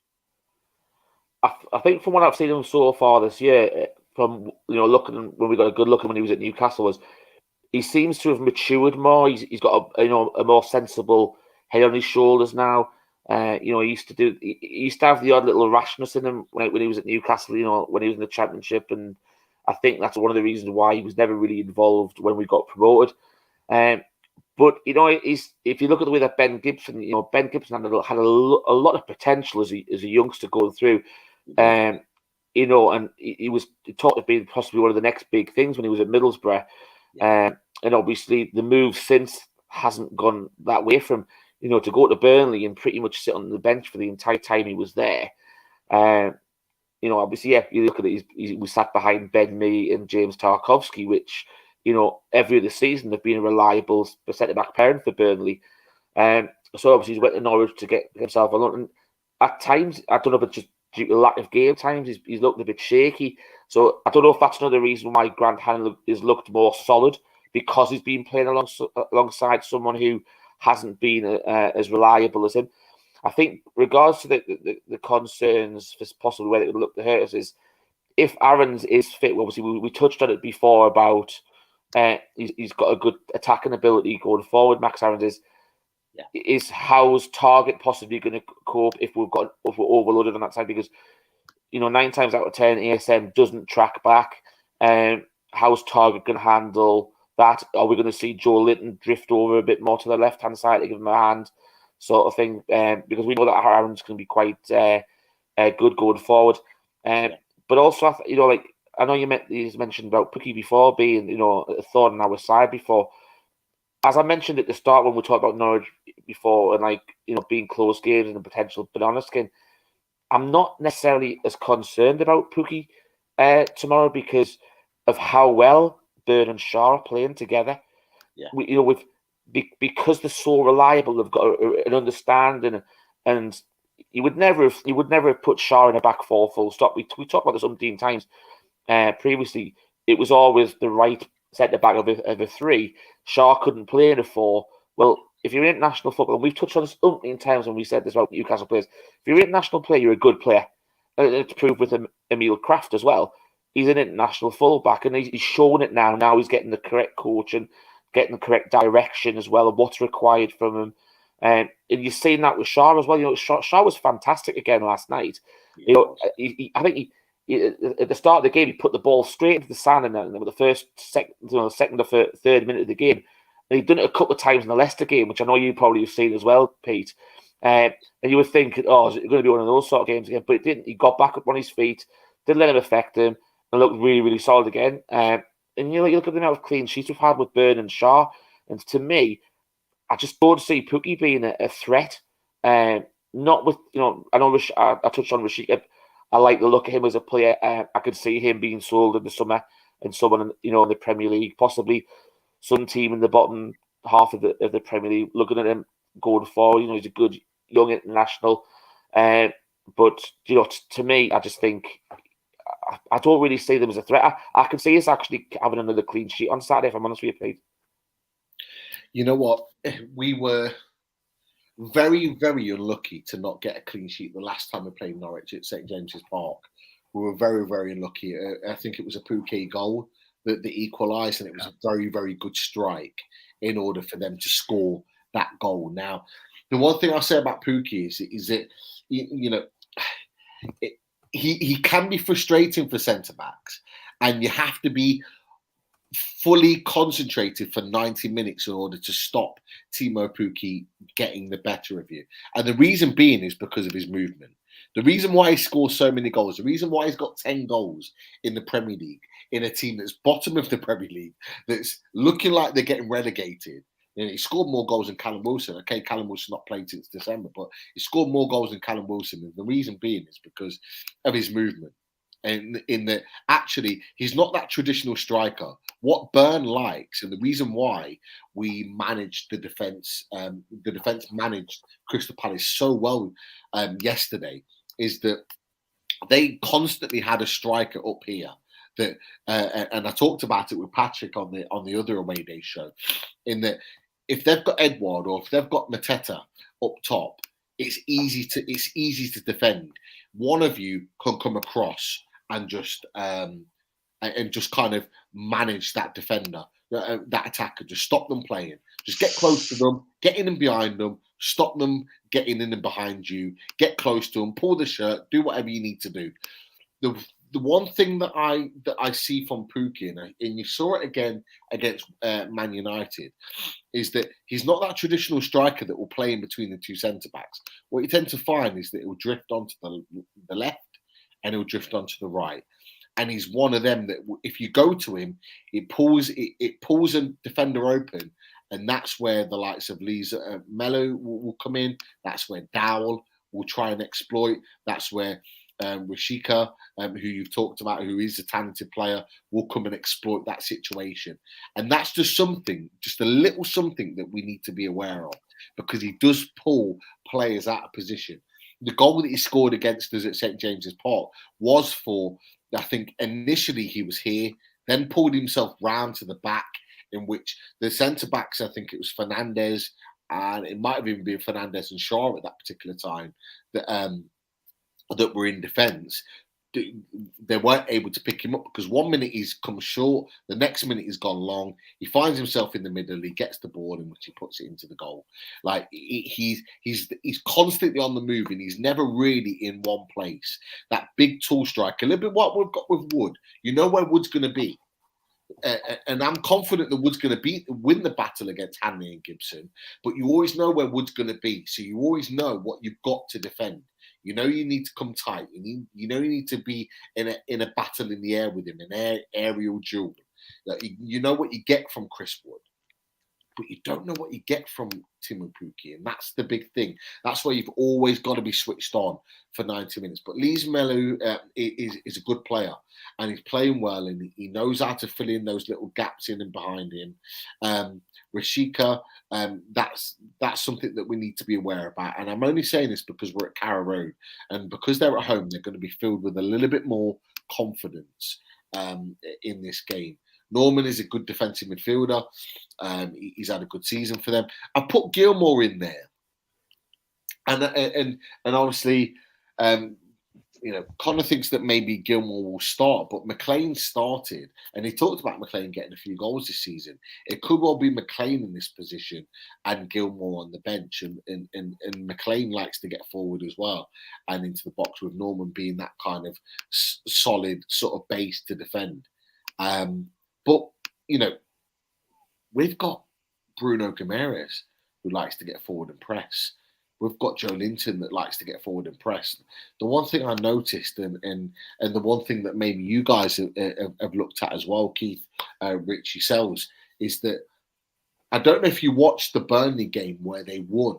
In that game, they conceded a lot of chances to Burnley, and Burnley just did not take advantage of that. Is that something that we could potentially exploit in this game at Carrow Road with the likes of Wood, ASM, hopefully being on form, and Miggy firing on all cylinders at the moment? Go on, Keith. Yeah, I think there's opportunities certainly at set pieces, definitely. Wood with the aerial ability, winning the ball down, holding the ball up. I think there's some opportunities there. I just think Newcastle have got more of a. If Wood has brought something, if it's not goals, then he's brought that a lot more of that. And I'd be more confident with those opportunities. And even though we haven't got a prolific goal scorer on the park at the minute, what I am seeing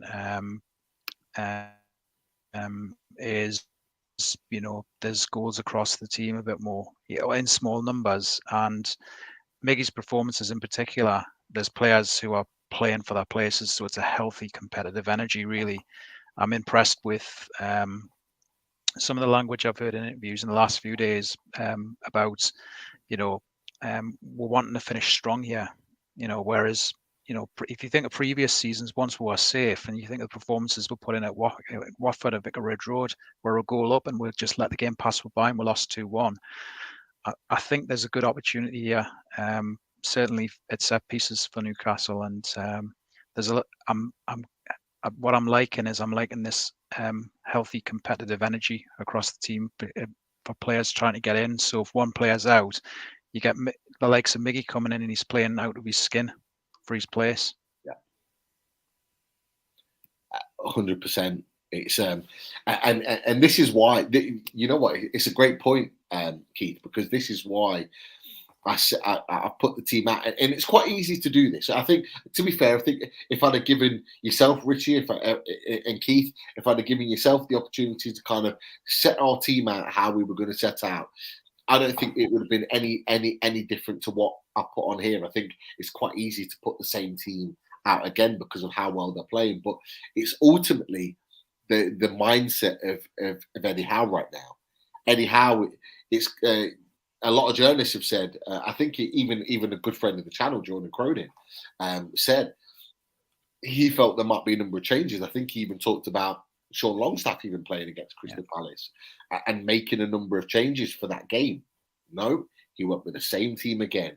And the reason being is because if the team is playing well, if the team are winning matches, he will go with the same team. And it's a case of, right, if you're on the bench, if you're Joe Willock, if you're Sean Longstaff, if you're Dwight Gale, if you're, before he came into the team, Miggy Almiron, before Fraser got injured, Jamal Lascelles, for example, you will come in when a player either is really badly performing or they're injured. But when you come in, you need to show that you deserve to keep that place. And Miggy's come in and done exactly that, exactly what you've just said, Keith. And it'll be exactly the same, I think, for one or two others. Maybe not Kieran Trippier, but certainly maybe even Callum Wilson might need to earn his place back in, because Wood, although not the same player, has done a job for the team. And he creates moments for the team by the way in which he wins his aerial duels, by the way in which he presses high up the pitch, by the fact that he's a threat in the air, not just attacking wise, but defensively. Does a job either end of the pitch. There was times, and I'm watching the second half, I don't know if you guys saw, where ASM had made a run forward and he was struggling because he'd made that run forward and he wasn't getting back in, and Palace were on the attack. And what does Wood do? He creates that little bit of a support network. His first thought in that second half period was, right, I'm here. He has a look at ASM, realises he's not going to get back. You know what? I'll go sit in. Miggy comes and sits back in. Bruno sits back in. And it then turns into a midfield five to support. And he allows ASM not just to not be able to defend, but it allows him to get a breather, because he understands what ASM brings to the team, in that when he gets the ball, he can travel long distances with the ball and create havoc the other way, but he needs his rest in order to do that. And it's that smart, intelligent play and understanding from Chris Wood that I think Newcastle players and the management team really like about him. But is there any other things tactically that you guys are thinking of that could potentially happen in this game, looking at the way in which maybe Norwich set up? I think there's a couple of people mentioned in the chat as well, so you'll probably see the starred comment on it. Is possibly look at, I agree with what you should never change a winning team if possible. But so a few have mentioned the possibility of resting Joe Linton. He hasn't been up to full steam over the last couple of games, and you just wonder whether this is the sort of thing where you need a lot of legs in a sort of game like this, especially away from home. And it could just be the perfect sort of game for Joe Willock. And do you know what? It's an interesting point. I actually had a conversation with with someone before the game last night, and I was asked to actually mention it tonight, because obviously the person I was talking to is a friend of the channel, been on the show before, knows about the tactic board and stuff like that. And he actually wanted to throw a different sort of question about ASM, because obviously there's a lot of people being talked about ASM over recent weeks because of the defensive side of what he does or doesn't do, or and also what he's like going forward as well. And the thing what was actually mentioned was, when you actually look at the ASM, if ASM was still on the pitch on Sunday, do you think we would have got that win goal?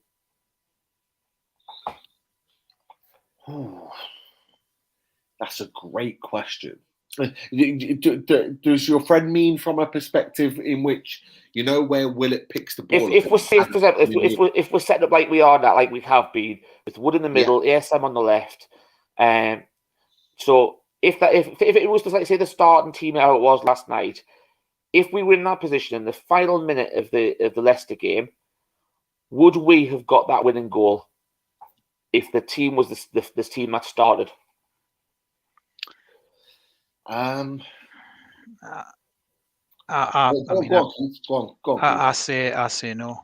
I say we don't. I think the renegade and the maverick that he is, I think ASM would try and take it on himself, and maybe lose possession or something, and it becomes a counter attack, really.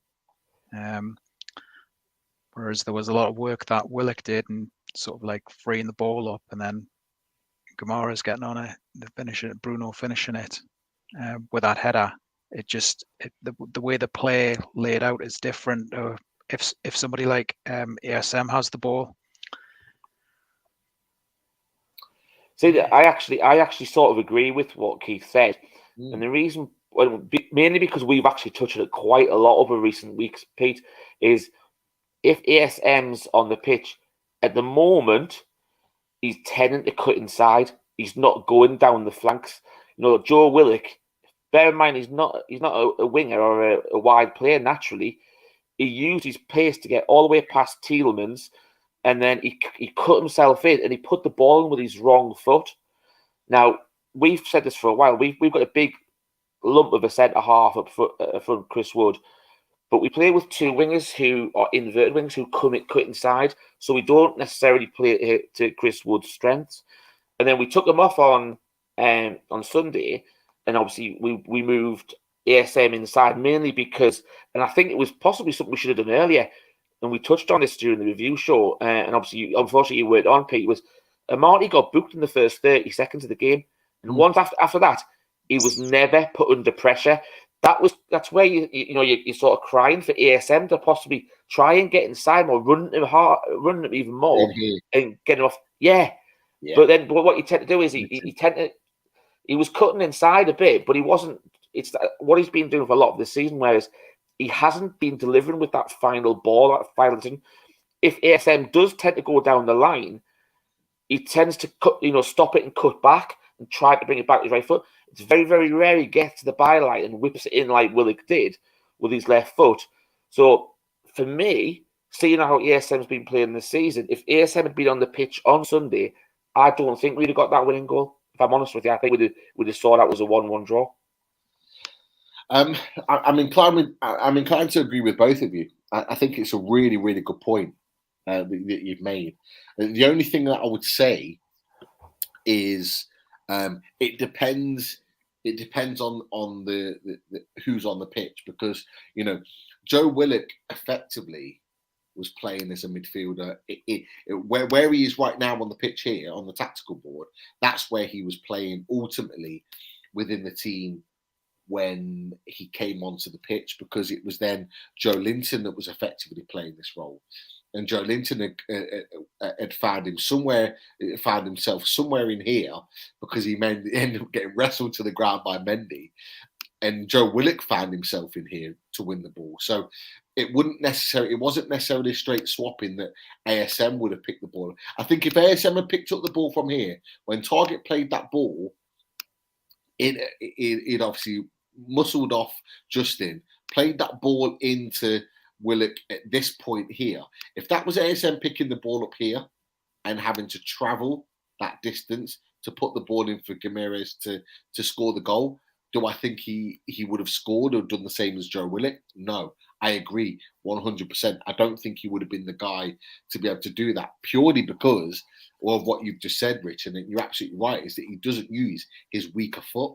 He would have tried to cut in on his right, maybe just skied it a couple of times as he did, or maybe his final ball maybe not been what it should have been. However, it wasn't him that received the ball way out wide on that left-hand side. It was Joe Willock. And it could well have been that ASM might have been that same player that was Joe Linton in that position here. If ASM was Joe Linton here, would he have maybe done the same in terms of creating a problem for Mendy, who would have been this guy here, to bring him down? Yes, quite easily. Joe Willock was the midfield three in here. Would he have carried the ball in the same way? Probably. Would he have done the same thing and bringing the ball back? Maybe. Could have been the same thing. So that's the only thing that will throw up, is that Joe Willock decided to put himself in that position on that left-hand side. It wasn't that he was a left winger. He decided to make himself available on that side for Target to find him. So that's the only thing that will throw up. But it's a really interesting point in that ultimately ASM does create a little bit of a problem. in that situation, because he might not do the same work and create the same spaces as a Joe Linton or a Willock would do. But I do think that there's a little bit of a situation in which Willock would have still created that same space and done what he needed to do. I don't think it was necessarily about Joe Linton. I don't think it would have necessarily been about ASM. I think it was more to do with Joe Willock and Bruno getting into the box and making that run. It was about those two players, maybe more so than ASM or Joe Linton if they were in that role. Could be wrong. Just my alternative spin. Do you know what, Pete? I think that's one of the reasons why it's my favourite goal of the season so far for Newcastle. You know, you look at where Target was; he could have easily let the ball go out. You know what I mean? But he didn't.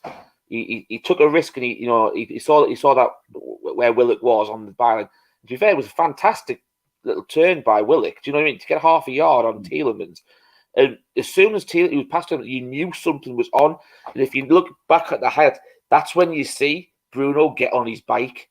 That's where that international quality comes in. He sniffed something and he made all that effort. You know, if you actually look at the highlights of it, Bruno's not even in the frame of the screen of the pitch at the time. He's here. Yeah. He's rough. Yeah. I think he might even be where Shelby is, if I'm honest with you. And he's ran all that way. And to me, it literally, with a flying, dying header, it was just, and I think it was because it was a fantastic team goal, and I think, like we've said, ASM tries to be the man to carry Newcastle sometimes, like he has in previous seasons. But we're not we're a team now. We're not a team of individuals. We're a team. A team of individuals is what Man United is at the minute. We're not that. We are a team of team players who are fighting for the same cause, and that was a perfect example of a team goal. I know it might highlight even more, but the fact it came in as pretty much the last kick of the game, and the way the game ended, and so the reaction and the crowd and stuff like that, I think it makes it even more special. But still doesn't take away the fact if that goal had been scored in the last minute of the first half, it is still a fantastic goal in all rights. Sometimes a team goal just can be even better than a fantastic individual goal because you see all elements on the pitch. I remember years ago, one of my favourite goals, World Cup for Argentina, 2006, I think, where there were about 24 passes. I think it might have been Mascherano involved as well, and it was one of the best goals of that World Cup. And Argentina scored a couple of great goals that World Cup, but that was my favourite out of the two, and I think it was in the top two out of that World Cup when it was voted. Brazil all the way back in '70 as well. That was another one. Yeah. I just want to come back because I just want to kind of go back to the tactics board from a perspective of the game coming up in Norwich. Yeah. This is where and look, Keith, Richie, come in if you think this is wrong or you disagree in any way, shape, or form. So we've talked about where I've mentioned where Pukki, I think, with his movement could really affect the team, and the likes of Dowell and Rashika can come in, Lees Mello, and we've talked about Norwich in a positive light. Where we got that out of the way. But from a Newcastle perspective, in which they could really hurt Norwich, is these guys here, and this is why I put the ball with John Joe Shelby. Is that the one thing I noticed in the game against Burnley, not so much against Man United, because Man United, I'm not even going to beat around the bush. They're a terrible team right now. They've got individual players that are a significant quality, but they're a terrible team. It's as simple as that. So I can't really use Man United as a good example. But in the Burnley game, Burnley lacked a player that was comfortable on the board in midfield. We've got 2, maybe 3. If you switch, and I'm going to put Big Joe back in here because I think Joe Linton will start the game, and I think he'll be I think he'll be part of this midfield, and I think this will be our midfield three. But I think the way in which we control possession with Bruno Guimaraes here, with Jojo Shelvey a little bit deeper here, and the way in which we control possession from a defensive point of view, you're going to see Byrne and Shaw up here. You're going to see Shelvey further forward up here with the ball at the feet. And I just think the way in which we control possession and we move it side to side, I haven't seen this from Newcastle for a long time. The way in which we move it, whether it's Shaw, whether it's Byrne, we bring Target into the game and we push him further forward. We bring Kraft and Miggy link really, really well. Target and ASM, link really, really well. I thought the one thing about ASM is that he was using his trickery down here, but when he needed to, he was playing the ball against Palace to Target in order to get balls into the box when he needed to, a little bit better than what he'd been doing previously. And I just think from a possessional point of view, we will really control the game because we're good on the ball. And that's the big difference between, Norwich beating Burnley at Carrow Road, because Burnley are not good with the ball. They like to go long. They tried to get Weghorst on the ball and they went long and it didn't work. Norwich sussed them out and picked them off on the counter-attack. I don't think that's going to be the case. I think, if anything, it's going to be the other way around with Joe Linton, with Bruno Guimaraes, with Wood. I think Wood will dominate these two centre-backs. And I think with Bruno Guimaraes pushing on and Joe Linton, I think that possessional-wise, I think we're going to control possession to the point where we end up creating chances. A little bit like Brentford. I know they were down to 10 men, but I just think that the way in which we control possession in that game will be a little bit similar in how the game's going to run on Saturday. What are your guys' thoughts? Go on, Keith. I'll let you go first, mate. The only thing I'm really worried about this game is obviously it's another game. It's 3 in just over a week, isn't it? Really, just less than a week, really. And I'm just wondering if Newcastle could be a bit leggy, going all the way down to Norwich, maybe. Maybe it might catch up with them. But I take the points about the possession. I think Newcastle are a lot more comfortable on the ball, and when they don't have the ball as well, they seem to be better at managing the games. So what they're doing off the ball, like some of the work Bruno does off the ball to get the ball back, improves the team as well, really. And the understanding that him and Big Joe have in the middle of the park.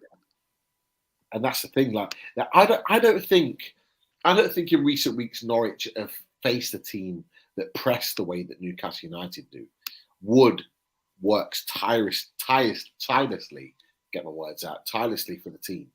He works very, very hard for a big guy, for a big physical guy that's meant to be a kind of target man, the guy that occupies the two centre backs in defence. He presses very, very well. Underrated, in my opinion.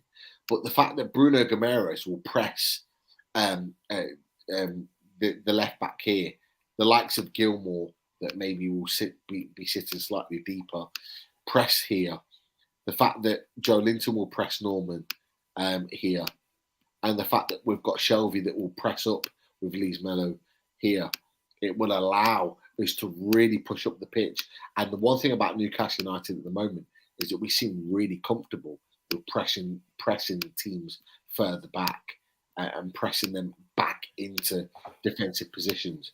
And that's just and the one thing you've said, Keith, and I agree with it, and that we could well be leggy after having 3 or 2 very tough games in Leicester and Palace over a short period of time. But actually, if you've got possession of the ball and you're controlling the game with these guys here in Shelvey, Joe Linton, Bruno Guimaraes, Miggy, ASM, controlling possession, you're not going to be tired. The other team are going to be tired because they're the ones that haven't chased the ball, not you. And that's where I think possession could be really key in this game. And that might be the mentality in the mindset of Eddie Howe, as if to say, you're playing 3 games in a week, control possession. Be smart with the ball. Don't overplay. So Shelvey, don't play these balls over the top that might give possession back to Norwich and put us under pressure. Can we keep it simple? Can we keep Target and Kraft ticking the ball over? If there's nothing going down here, can we go back to Shaw and Burn and Target and work the ball on the left-hand side? That's what the best teams do. If there's nothing on, keep the ball ticking over.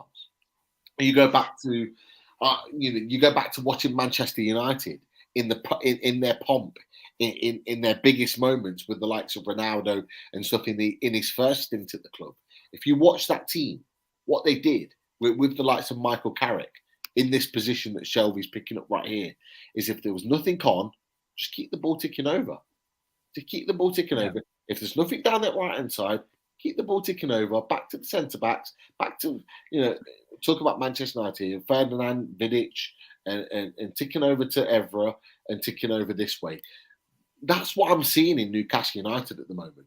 And I saw Pete, I'll just touch on that, exactly what you're saying there, because it goes forward perfect what we're saying.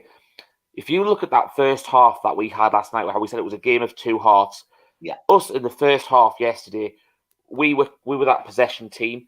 And I saw the stats that apparently that we only had 51% in that first half. For me, that was completely wrong. I did not see Crystal Palace have an equal share of possession in that first half. We were fantastic. We controlled the ball. We moved around. We frustrated the players. You look at Conor Gallagher. He's been fantastic this season for Palace. But he got himself so frustrated. He couldn't get near the ball last night. The way that the midfield three were moving around, the cute little triangles that they were getting formed all over the pitch, whether it be between Shaw, Shelvey, Kraft, or Burn, Target, Shelvey, or Joe Layton, or Bruno and Miggy. They couldn't get near the ball last night, that first half, and that's exactly what you're saying. They weren't afraid to recycle the ball and start over and keep. They weren't just trying to look for that killer pass or anything like that. But one thing I was going to touch on, which I think which goes on to what you're saying about that possession base, and when we used to move the ball side to side along the back, we used to go from right back to centre back to left back, or then into the mid, or whoever's the holding midfielder. What I've seen, quite a bit over recent game, which is it can just make that little bit of difference where you can switch just a possession based move into an attack, is where you've got someone like Dan Burn or Shaw, particularly Shaw because he's really good on the ball, rather than just laying the ball off to, Burn and then try to move that way. If he can see target in space, he's not afraid to miss out the man, and it catches that team where they've got the space, so Target can drive that ball forward rather than having the ball delivered to his feet from Burn or at a yard from him. And it moves the play 5-10 yards further up. It can just switch, possession move into an attacking move, and they can put the other team on the back foot. And this is where I think where we can really dominate Norwich on Saturday. I think those little pockets of space on the flank, even it would be a perfect game for Kieran Trippier going forward in this sort of game. Do you know what I mean? Because he's fantastic going forward as well. But I think you'll see Target really, really, coming to the fore on Saturday. I just think that Aaron is going to have his work cut out with ASM alone, and it's a lot of responsibility for Dowell to have an eye on Target, who's a lot more experienced than what he is. I just think that's going to be a really key area, that left-hand side on Saturday. I agree with you. Dowell, I think he's an Everton graduate. He came through their academy, and he had a little bit of spell at Sheffield United. He's at obviously Norwich now. He's an attacking player. He likes to get forward. He does not like to get back and support the defensive unit. He's not programmed in that way. But I think you've made a great point, Richie, in that Target is a guy that likes to get forward. And in this game, in this particular game against Norwich, he's going to be a player that's going to want to get forward.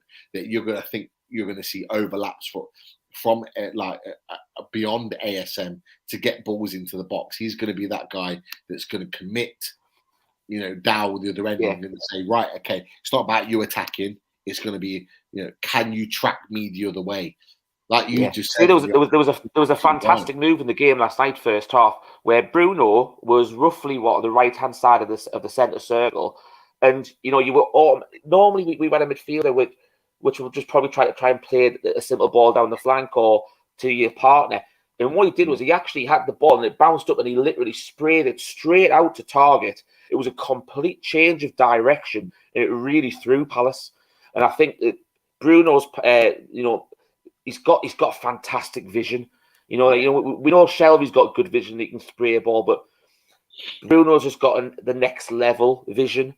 He sees things that other people. He can make the nice little cute, tick-attacker passes. He can make that. That ball last night for Miggy's goal, where he chested it down and on a half volley. And if you actually watch it back, he doesn't catch the pass perfect either. He's sort of like, but what happens is because he's got under it, he's put a little bit of backspin on the ball, and the bounce has just literally met Miggy on stride, so it was able to go through. But he made the other ball I was really impressed with. He got the ball down, and he literally was centre circle, right hand side, and everyone, all the Palace players were expecting it to go towards Miggy or towards Wood in front, and he sprayed the ball straight out of target. You didn't have a single man on him. And then all of a sudden, you could just see Palace panic because the change of direction had gone, and that they just couldn't deal with it. Yeah, definitely, and that's the thing. That's what we've needed.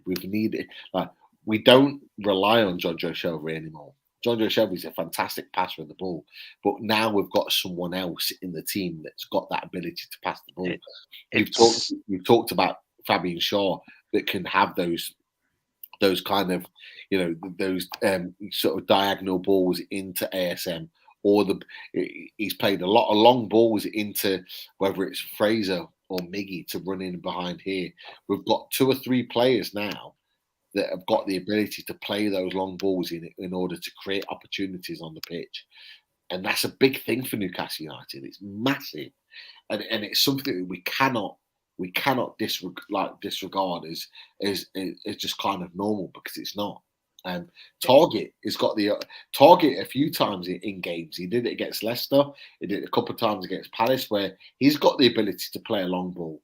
He's able to play a switch ball and create opportunities elsewhere on the pitch, whether it's to Miggy, whether it's to Kraft, whether it's to Shaw, and play that long ball in terms of creating opportunities on the other side of the pitch. We've got players that can do that now, and that's a really key element to our team. And it goes back to the point, Rich, you've made a couple of great points there, and that's where I see us winning the game, through dominating possession, keeping the ball, ticking it over, making Norwich work harder in terms of running, pressing, chasing the ball over a long period of time. If they're having to do that at Carrow Road, one thing it's going to do is going to frustrate the fans.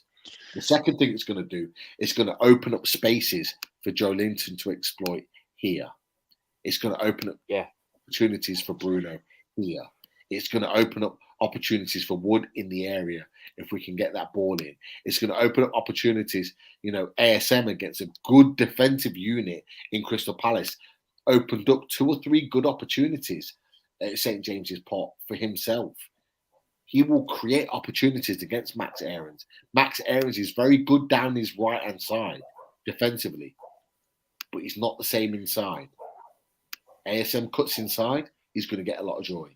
And I'm not being funny, with all due respect, Grant Hanley, ASM is going to win that battle. There is no doubt about it. If he cuts inside, he's going to commit him all day, every day. And that is going to be where it's going to put a lot of stress on Gibson to manage Wood. And I can see Wood getting the goal on Saturday. I really can. Because I can think ASM is going to commit him this way. It's going to allow Wood to create space, because Gibson's going to feel like he's going to need to come across to support and protect Hanley. And that's where Wood could maybe get a little bit of joy in and around the box to get goals. Set pieces are another thing. Grant Hanley's good in the box.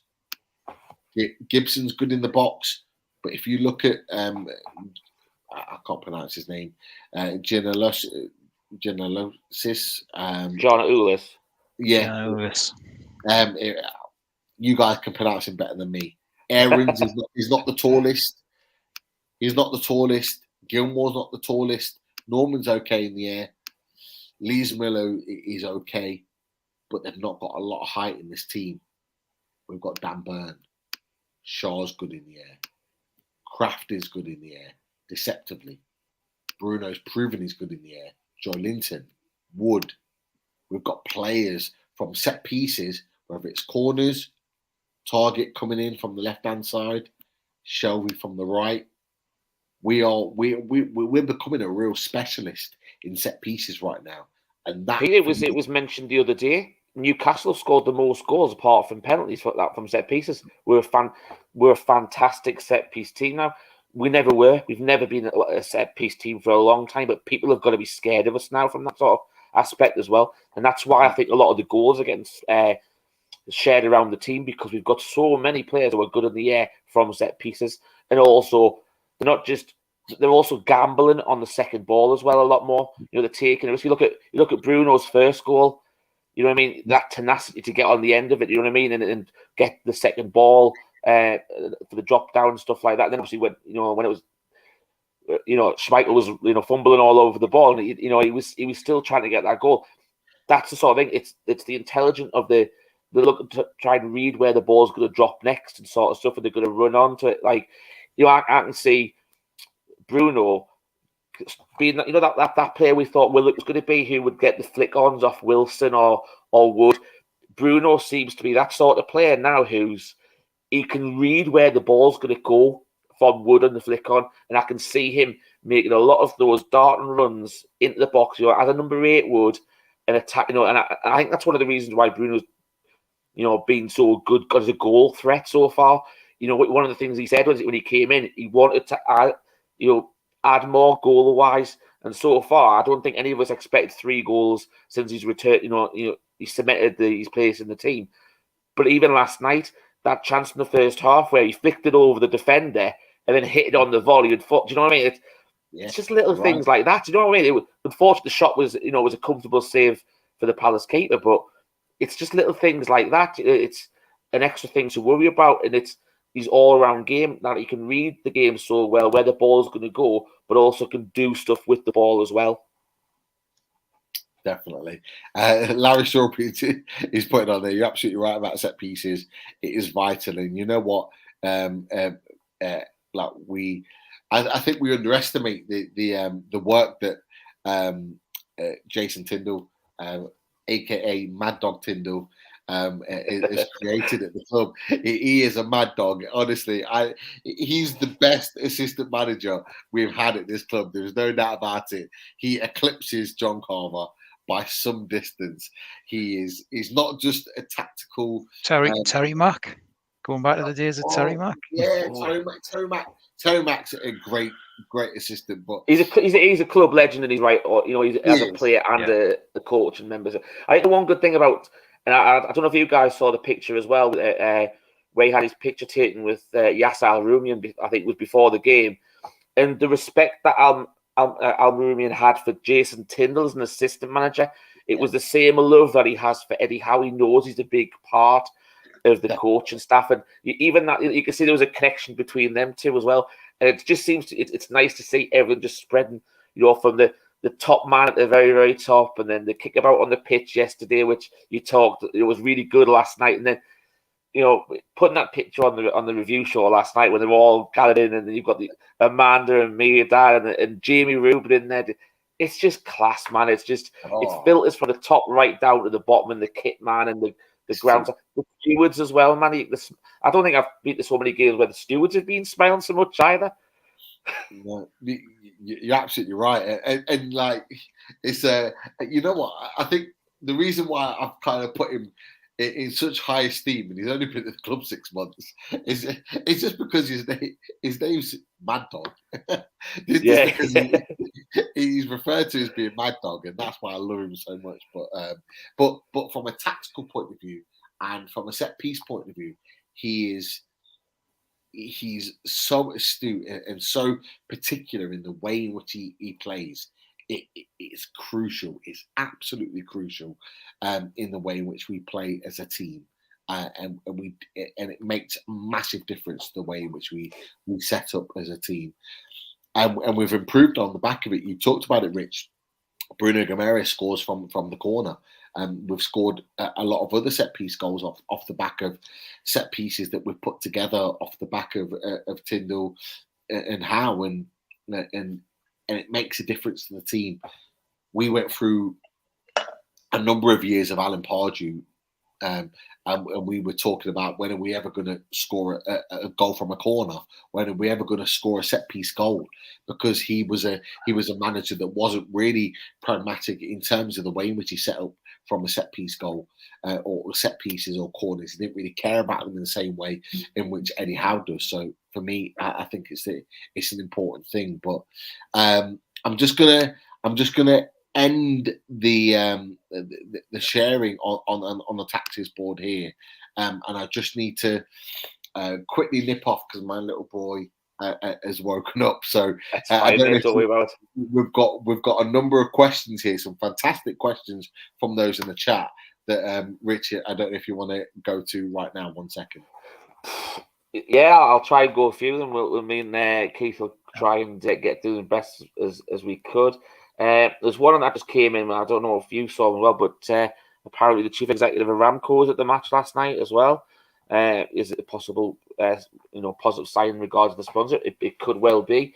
I don't know about you, Keith, but I do think that one of the main sponsors going forward will either be Aramco or it'll be Saudi, as in the airline. A bit like how Etihad Airways at Man City, Emirates at Arsenal. So it wouldn't be surprised if it's one of those two. I don't know what your thoughts on that, Keith, are. Yeah, any of it's positive as far as I'm concerned, Richie. And we've talked a bit about transfer speculation, but one of the things we haven't really talked about as much is sponsor speculation in the summer. And I think there's going to be quite a few changes in the summer that we'll see quite rapidly on shirts, maybe as well on sponsors on sleeves as well. Opportunities there that we've never really explored before. But Aramco, I think definitely there's opportunities there. And I think the owners are taking their time with it because they know that they're going to get challenged from the Premier League with the sponsors, because one of the things that came through when shortly after we're taken over, there was a bit of resistance from other members of the Premier League, wasn't there, towards owners? Yeah, there will, but I think at the end of the day, it's not. I think it's more about the factor of being overinflated. They've got to be in line with it. But then again, it's like I think we've mentioned on the show before. What's classed as overinflated?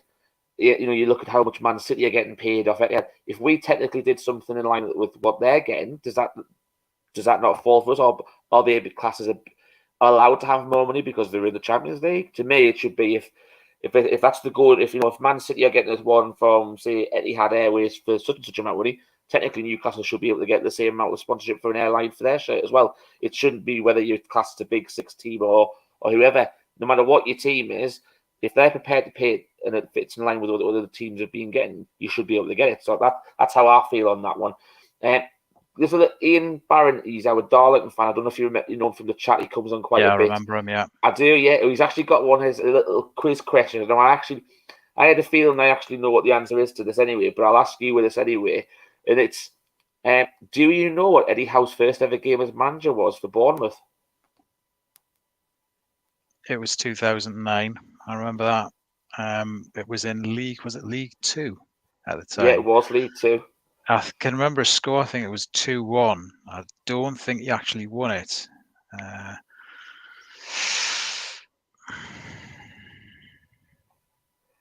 don't, off the top of my head, can remember it. It was at Darlington. And I knew straight away, as soon as he asked the question, wow, because obviously he's a Darlington lad himself, Darlington fan, obviously tunes into our show all the time, which we appreciate. Bear in mind he's not a Newcastle fan, but I had a feeling it was going to be Darlington. I did my research while the show was going on, and sure enough, it was Darlington.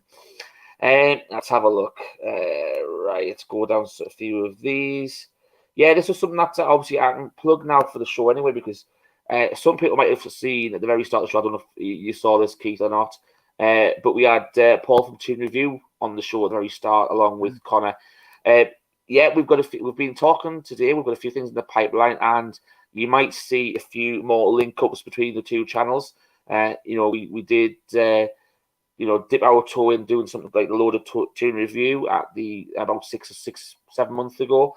And obviously there was a lot of feedback. There's a few of the things that were going on behind the scenes which didn't really make it happen going forward, but it is something that probably from the end of the season going forward you will see more for. And obviously Paul's a fantastic guy, met him a few times, knows his stuff, and it would be great to see a partnership coming up going forward between Loaded and Team Review. So that's just a little bit of heads up of wondering why Paul was on the show. Let's have a look. Let's go through some of these questions that might be more relevant to Newcastle. Right, Life Goals is put in. Does anyone else think the chairman would have enjoyed the match atmosphere so much on Wednesday that he loosened his purse strings even more? I don't know. What's your thoughts on that, Keith? I think we'll spend anyway. But he might see that we're doing too well where he might not need to open the purse strings as much. He's been in a couple of games though, hasn't he, this season? And Yeah. I think any time the chairman's at the game, I think that's a positive sign, because there's so many owners, isn't there, in the Premier League, that you hear often complaints, especially down the road at Man United, where they complain about the owners not being there and never being at the ground. And I think it's a positive thing, and he kind of failed to have been swept up. And we've all seen the images as well of the kickabout on the pitch, and as well, I was just positive when I seen a lot of it, and how the party it took in the photographs. It was something I didn't think was coming. But I think he is invested. He is bought in, and will be pleasantly surprised in the summer and in the next window in January next year as well, with the club looking to go to the next stage. Yeah, I think that I'll ask that to that question. If you want to answer it, Pete, it's just saying that.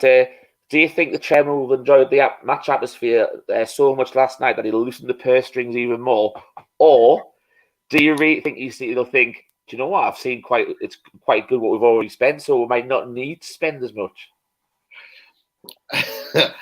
I'll be honest. I hope he loosens the purse strings even more. He's pushing the boat out a little bit more to sign some players. And look, I'm not worried about the other point of view that you mentioned. I think it's a good talking point. I think you're absolutely right to mention it, Rich, in that, with the way in which we've played so far in the back end of this season, we've talked about it openly on the show tonight about the fact that it could be that we finish 11th, 10th, 9th, even as high as 9th in the league. And could that be a situation in which they think, oh, well, a little bit like Mike Ashley, which I don't think we are in this current climate, in that, oh, well, you've done so well, we don't need to spend as much money. I don't think that will be the case. I think that we will be very, very smart with our money.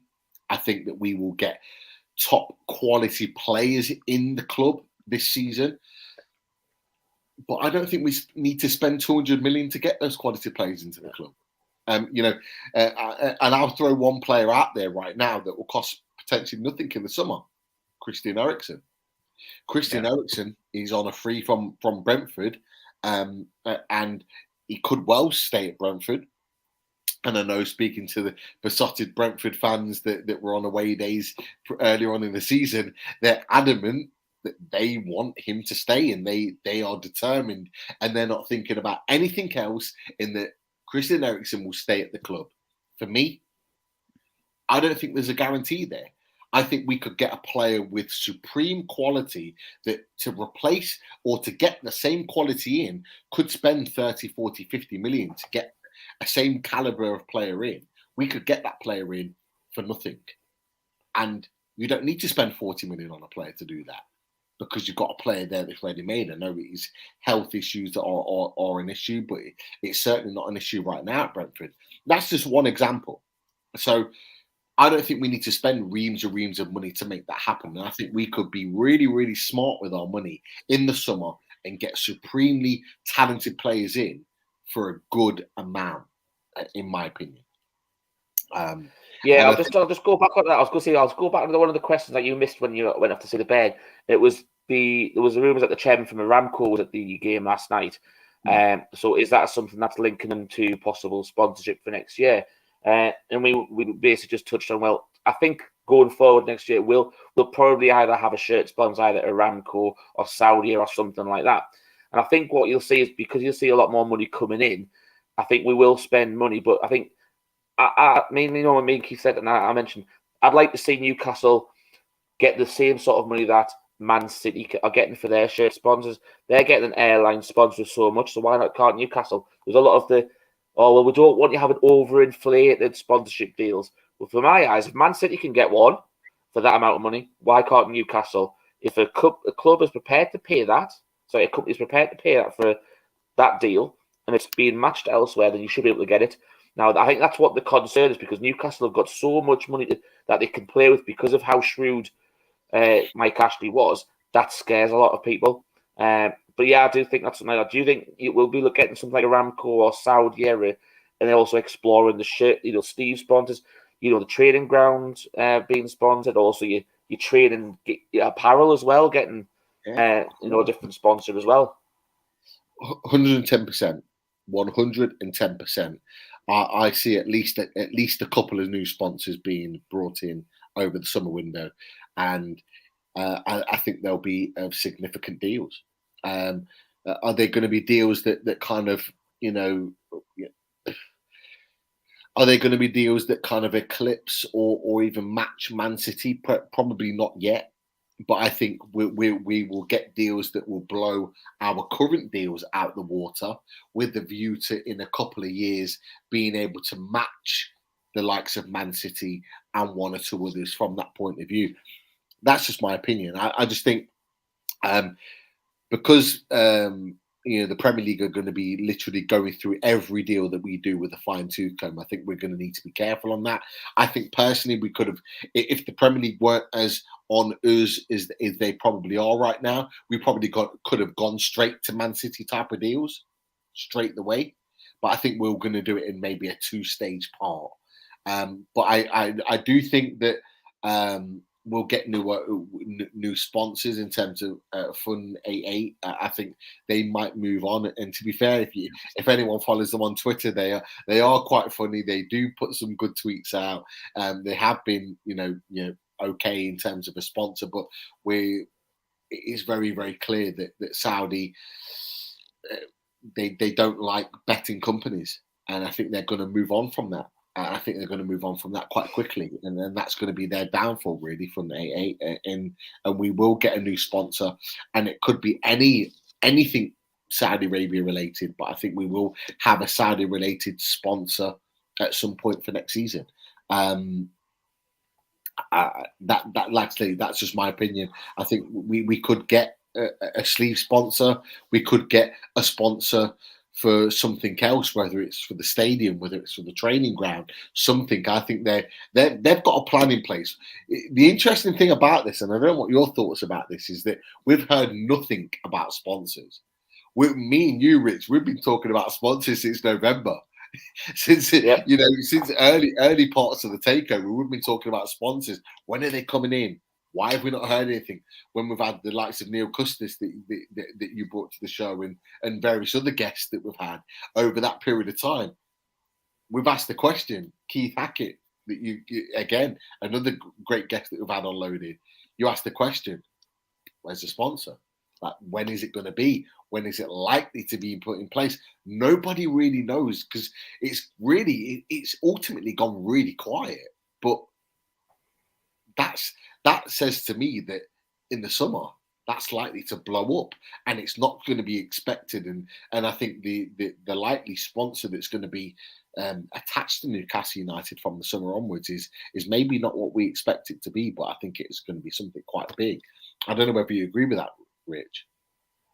I think it will be a big one, and I think it will be monetary wise, I think it'll be quite big as well. I think we touched on we spent 90 odd million in a January window, which is tough to deal in. Do you know what? A lot of people are more willing to sell, and Newcastle, one thing they proved, they won't be put over a barrel and spanked for getting too much money for a player, or they're prepared to walk away from the Dave Carmichael's fantastic. It's a good shout. The guy from Saudi Golf was at the game, and he's actually at the very back of the team picture from last night as well. So that's another good promotion. That sporting link between the Saudi nation and Newcastle as well. So that's not a bad shout as well. That be advertised somewhere on whether training ground or sleeve sponsor or anything like that. But what I think we will be spending 9 figures overall. I think we will be anywhere between 100 and 150 million in total by the end of the window, especially with some of the names we're possibly linked with. I know we'll be clever. You might, there's rumours of Paquette there for 56 million. I believe that. I don't think we'll pay that much for him. If we were to get him, I do believe you'll probably play a similar sort of amount to Bruno, between 30 and 40. I think the one that, if we were going to make the big splash, we all hope it's going to be Darwin Núñez, and there's a rumour it's 60-odd million euros sort of thing. So you're looking at there's possibly 90 to 100 million tops for 2 world-class players. So then obviously what you're looking at 50 million to the other players, and then what you've got people getting off contracts who will, off the wage bill, anything that we can get as a bonus coming in. So, you're going to even itself out, but you've got a lot of fantastic free agents out there this summer as well that will be, chewing at the bit to come and play for Newcastle, especially if they've seen what they've seen this last, half of the season, and how a lot of the national media are now covering how good St James's Park is now, how the team's playing, how the fans are behind it, how it would be a dream to play there again. There's a lot of possibilities, going forward. Definitely, and we're in a position now where we can really command the transfer fee and various other things to make sure that this deal, the various deals happen. The Lucas Paqueta one, it's one that's been talked about a lot, and Bruno Guimaraes has openly talked about it, I think, in the last 24 hours, in that he was asked the question if there was one player that he would like to join the club. He said Lucas Paqueta. So I do think that it's a case that that's a player that's going to move forward, and I do think that's a standard deal that needs to happen. In my opinion, I agree. 110%. But look, I'd be more surprised if it doesn't happen, Pete. Put it that way. Yeah, I would agree, and I'm sure you're the same, Keith. That you'd be surprised if a deal for Lucas Paqueta doesn't happen. I think Darren's put in there, is Paqueta a possibility? I think that's more than a possibility. Lucas Paqueta is not going to be playing European football next season with Lyon. If you look at the league table, Lyon are not playing European football next season, and he is going to. And people might ask, well, he's not going to be playing European football for Newcastle. But he's going to be playing Premier League football for Newcastle. If he comes to Newcastle, he's going to be playing with his best friend. He's going to be playing for a project that's pushing for European football in the Premier League, the league that everyone wants to play in. That's the big difference. Pete, there's one other player at Lyon who I think is a really, really decent shout to come in as well, because under exactly the same circumstances you've just mentioned. And I know he's not first choice in our list. I don't know if we touched on him a little bit in Fully Loaded Transfer show over the January windows, as Jason Denayer. Now we know he knows the Premier League from when he's been at Man City, and obviously he was at Sunderland as well at the same time. Which also, people might say, he was, at Sunderland. He was at Celtic, so he knows how to handle big games like the Old Firm. He's a Belgian international now as well. But the fact is, he also knows the area. He's lived up here as well, so that's a good selling point to think. And then if he also looks at something like he's got Bruno and then possibly Lucas Paqueta there as well, he's going to have people he knows at the club as well. So I think that's not a bad outside shout as someone who I wouldn't say it's like a first choice centre back, but it would be one to keep an eye on as a backup if we can't get our first choice centre halves. I think that's a very fair point. I think it's a very fair assessment of the situation right now. With regards to Newcastle United, I think on a realistic deal, he's a player that I think we'll be considering. But it's more than hope than anything that I think that we look for something bigger and a little bit better. Yeah. But yeah, he's definitely a player that we're looking at and monitoring that situation. That is for sure. But I know, Richie, you've only got a couple of minutes before you need to move on, because I know you've got to pick up the is it the burn? You got to pick up the burn. No, I've just the missus isn't overly great today, so it's like I'm just gonna go and make sure she's all right and stuff like that. So obviously, with nearly 2.5 hours, I can guarantee I'll be getting a bit like, as I think it was one of the viewers said it before about Chris as well, before about I think you must have got rid of the comment about Chris getting the Avon treatment off his man, off Lisa before, yeah. So if everything go down, sort of things, well, I think I might be getting the similar sort of treatment as well. No, I know, I completely understand it, 100%. I'll try and get through a few more before you leave.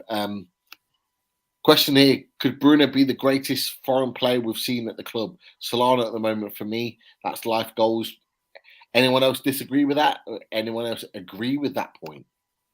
I think he has the potential to be the best foreigner, and that's only after seeing him for like 2 months. But then again, you've got to think about what other foreign imports are going to come in. Could they be better than Bruno? Who knows? Yeah, absolutely. Richie's just hit a point there, and something I was thinking of earlier. Bruno, obviously, Trippier came in as the first signing, but Bruno could be that key cornerstone, a team that you could build Newcastle on for the next 5-10 years. He could be like our company was for Man City, really. Definitely. I think that's a great point. I really do. Did it finish 2-0? It was 2-0, yeah. It was 2-0. Yeah, David Atkins put 2-0, so 2-0 to Burnley. 1 point separating Burnley and Everton. Come on, Burnley! for the first time, not worried about relegation or anything like that. You need Leicester. Burnley. You need Leicester to be much more improved when they play at the King Power. Everton at the King Power in the return fixture. Do you know what? It goes to show how important that equaliser was last night, because if they hadn't got that equaliser, Everton would be in the bottom 3 tonight. So frustrating. And you know what? On top of that, so you got the equaliser against Leicester, you got the winner against us. Let's face it, they'd have been long gone by now if it weren't for that. I still think they might. I think if Everton managed to stay up, and I've always said this about the Goodison Park home form, if Everton managed to stay up this season, right, next year they've really got massive challenges. They've got to get players off the wage bill. They cannot spend the cash like they used to. They haven't got the Russian sponsorship that they've had. That 30%. They're moving and building a new stadium as well. So there's a lot of things there next season where the storm clouds are forming at Everton, which are going to be really challenging for them next year.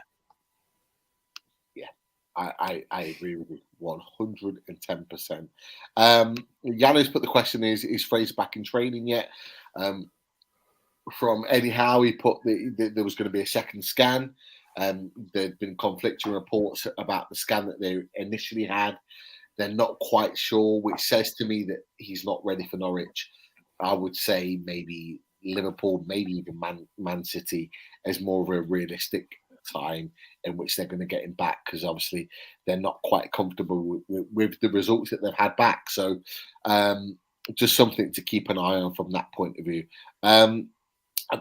They put a question to me, but I'm going to put it out to all of us. Who would you drop to play Eriksen? Great question from Yano. If we were to get Christian Eriksen in, supremely talented player, who would we replace? Would it be Joe Linton? Would it be Bruno of all players? Would it be John Joe Shelby? Who would that player be? Richie, I'll start with you. It's a tough one, because I'm going to put my Eddie Howe hat on. I think, yes, say for example we buy Eriksen, right, I think he'll do exactly the same as what he's done with everybody else, whether you've been Bruno or you've been Dan Burn. I think he won't get in the team straight away. I think he will wait for someone who's injured before he gets in. I don't think he'll be someone who automatically gets in. So I'm going to say he gets into the team, but owing an injury, he doesn't get dropped. No one gets dropped from. Oh yeah, big shout there, big shout. What are you thinking, Keith? I've sort of along the same lines of Richie, really. I'm liking the approach how it has about you prove your points. It's creating a healthy competitive energy, and then if players come in and replacing another player, when that's actually happened, Howe seems to have a really good way in his coaching setup as well about keeping players involved, so heads aren't dropping as much, and I think it's important to keep that feel. I think over time, let's say, if we've got somebody like Ericsson in, and he was there a month, then maybe Shelby, but maybe he would have to get himself into that team really to prove it. That's a fair point. Good questions. Some fantastic questions in the chat. Pete, Really I saw this one. I'll ask you this one as my last one before I go, right? Yeah, and I thought it was a really, really good, interesting one. It was Gary Neville saying at least 5 years before Man U are challenged for the title. Do you think we can win it before them? Do I think we can win the title before Man United? Yeah, I do. I agree, because we've got a team. Yeah. Look, in terms of the fundamentals, in terms of them being a bigger club than Newcastle United, yeah, they are a bigger club than Newcastle United. There's no doubt about it. But can we win the title before then? Can we win the title before then? Yeah, I do. I think we can. I think we can. I think we can win major trophies before them. They are rotten to the core. Sorry, they are rotten to the absolute core. You look at the players individually. They on paper are better than Newcastle players, but as a team, we are just so far better than them. And I think we'll only get better in terms of the recruitment that we give them in the summer. That's just my opinion.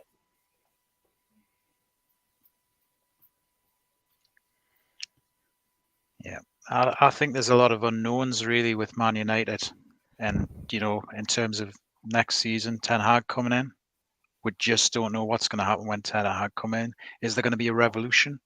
It will take a couple of windows, but it depends on how much Ten Hag control he's given really to do what he needs to do at that club in terms of their rebuild, because they've had winning managers before since Sir Alex Ferguson, and they've not been able to do what they've needed to do as much. They've won trophies, but they haven't been able to change a culture at Man United.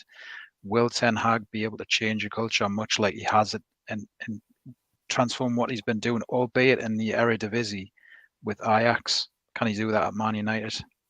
Yeah.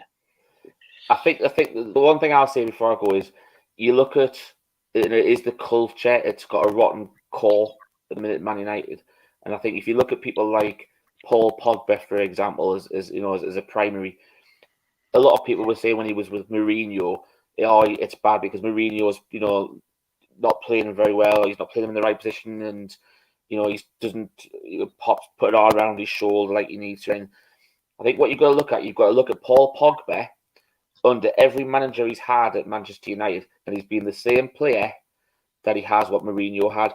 So now you've got to look at, was Mourinho right at the first instance? And I think with the experience that you see how he's been with other managers since, you've got to say yes. And I think that goes to quite a lot of the players within Manchester United. A lot of players don't have the respect for his job. And I think you might, even with Erik Ten Hag as well. Yes, he's won whatever with Ajax. But the thing is, though, do people like Ronaldo, Bruno Fernandes, Paul Pogba think, well, do you know what? I'm a World Cup winner, or I have a European champion. I've won the Champions League. This. What have you done? What have you done? You've won the Europa division in Holland. Will they have the respect for Ten Hag? They didn't have the respect for Mourinho. They didn't have the respect for Louis van Gaal. two big name coaches who've achieved so much in their careers, are they really going to respect Eric Ten Hag? Because I don't think they might. Great There you point. go. Very, very, very good point. Very good point. And it's important to think about as well. Seb's put being a top team, it's not about dropping a player. It's a squad game. It's a long season. Everyone will get a chance.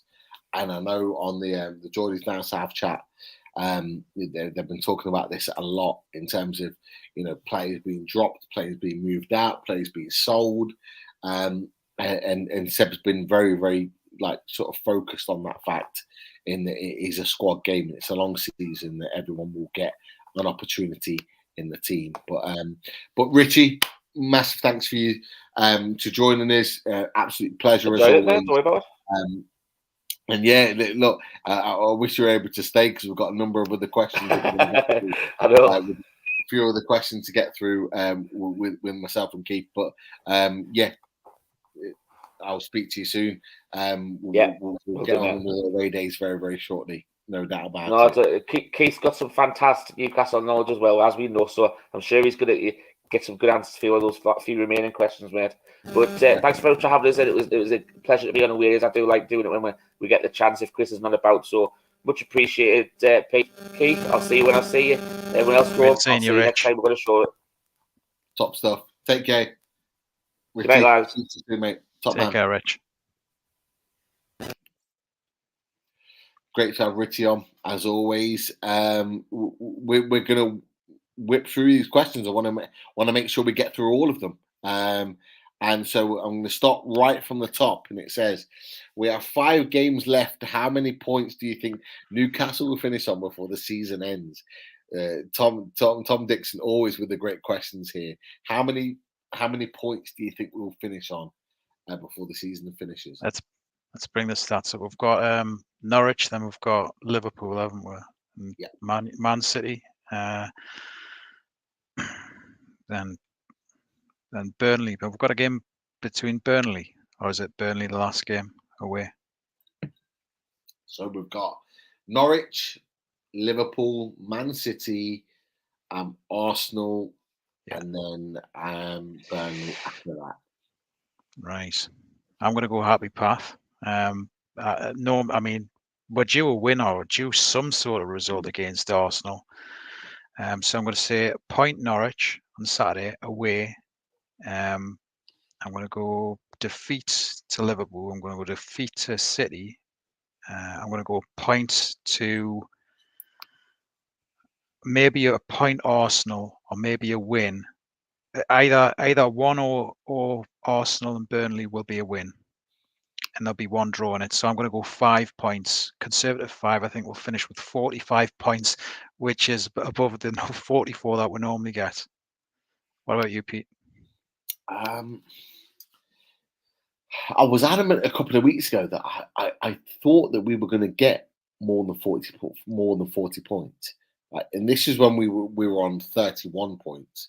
I just had it in my mind that I thought we're going to get more than 40 points with the way that we're playing and the way which we were constructed by Eddie Howe. We had to get more than 40 points, but obviously we're at 40 points now. I fully expect us to get more than 40 points. The way we've played, we probably, if you think about the beginning of the season, we probably don't deserve to. But actually, with what Eddie Howe has done this season, we probably deserve to finish more than what Steve Bruce and Rafa Benitez is giving us. In what was it, 45 points is a maximum? 45 was the minute with Rafa, yeah. Yeah, I think that we could probably get more than 45 points. I would say maybe 46, 47 points potentially. I still think we can beat Norwich. I think we can beat Arsenal. And I think we can beat Burnley. So that puts us 9 points better off than what we are now. So that puts us on 49. There are 3 teams that I think we can beat.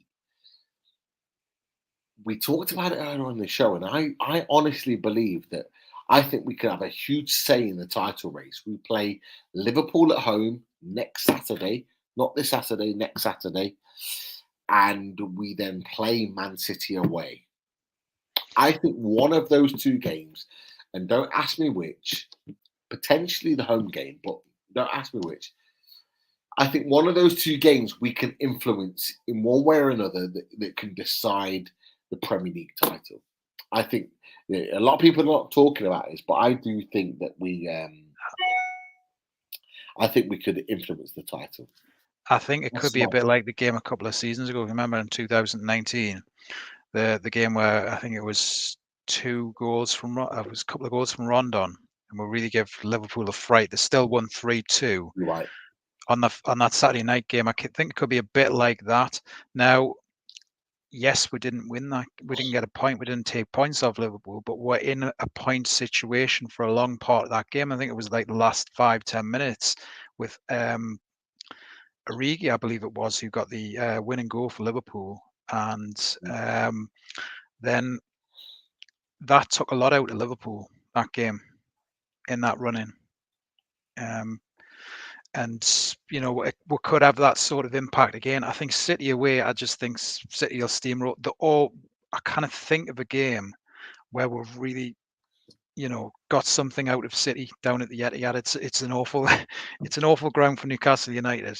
We haven't had a point off Man City away, or a win down there, since the old days of Main Road, since Shearer got the winner in 2000. So it's an awful game for me, that one. Now I have to agree.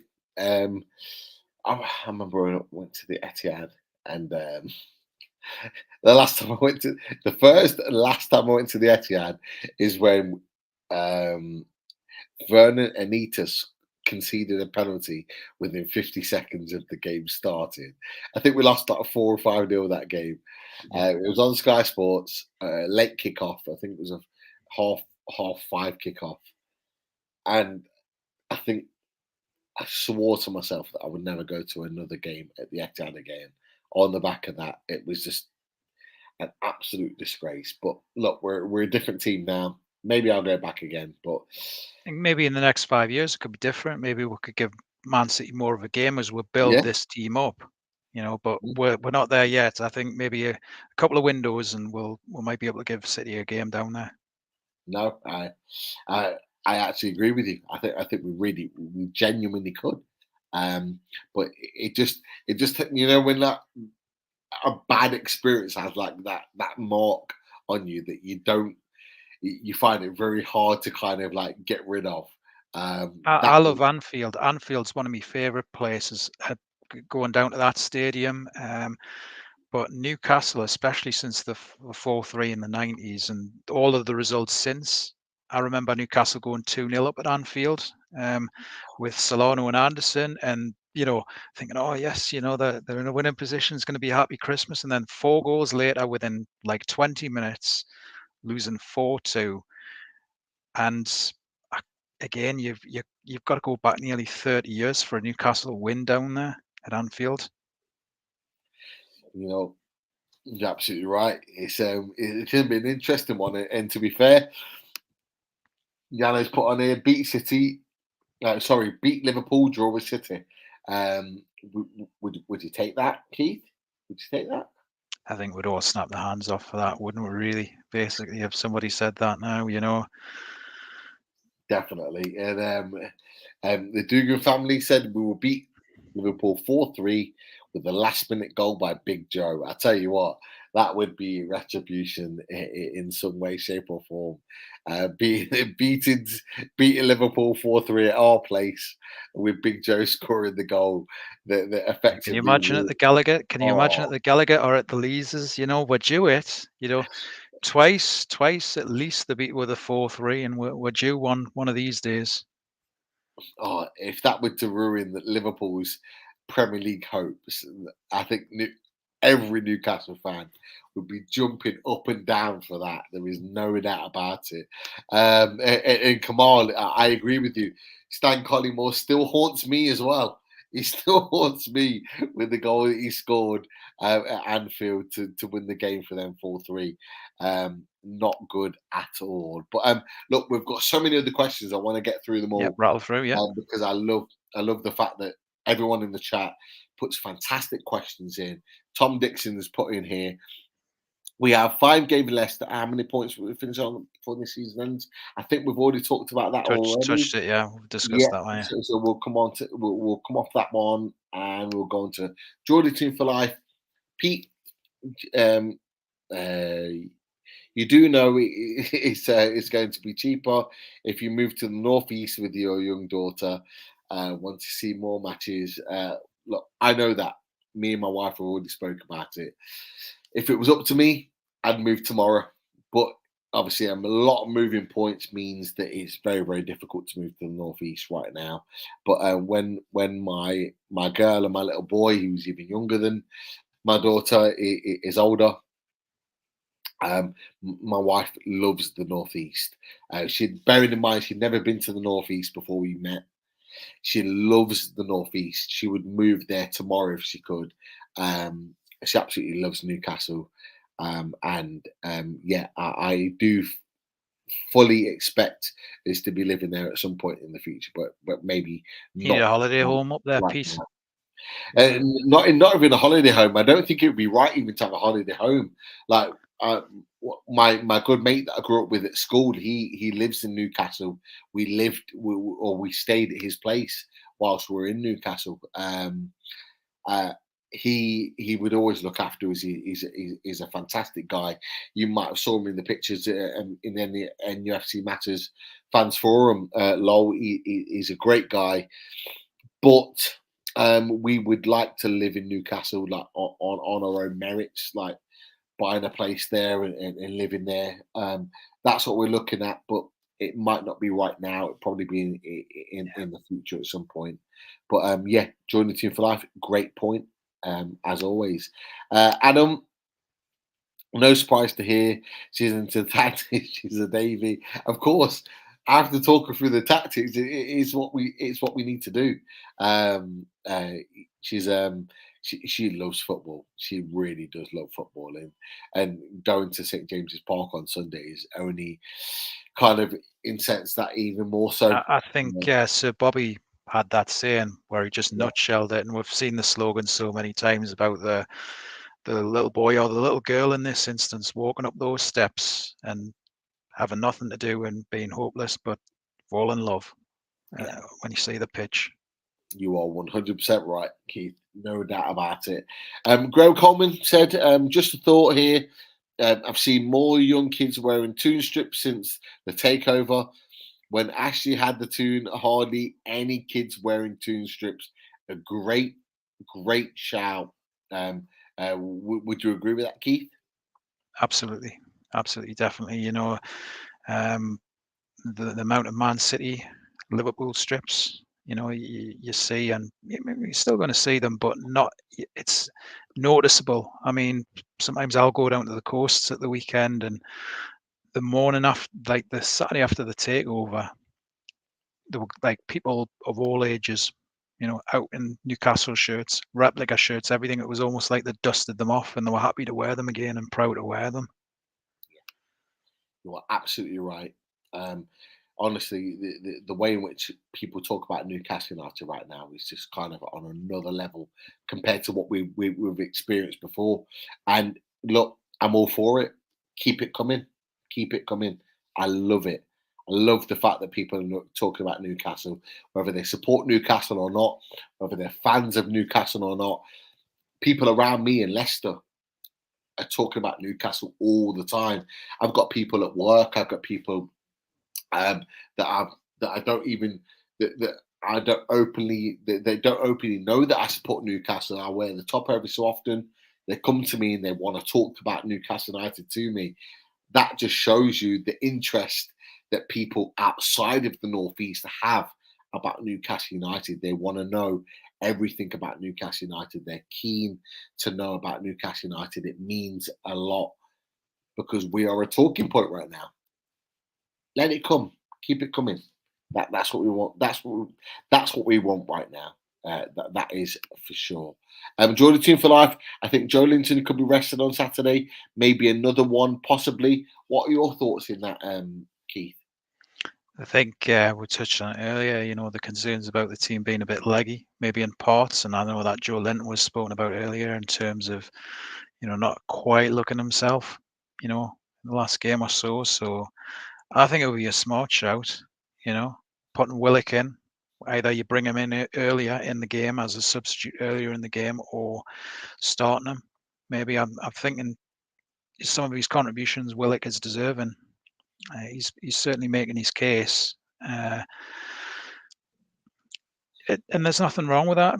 Giving a player every rest every now and again. I know we should say don't change your winning team, but just making slight incremental changes every now and again.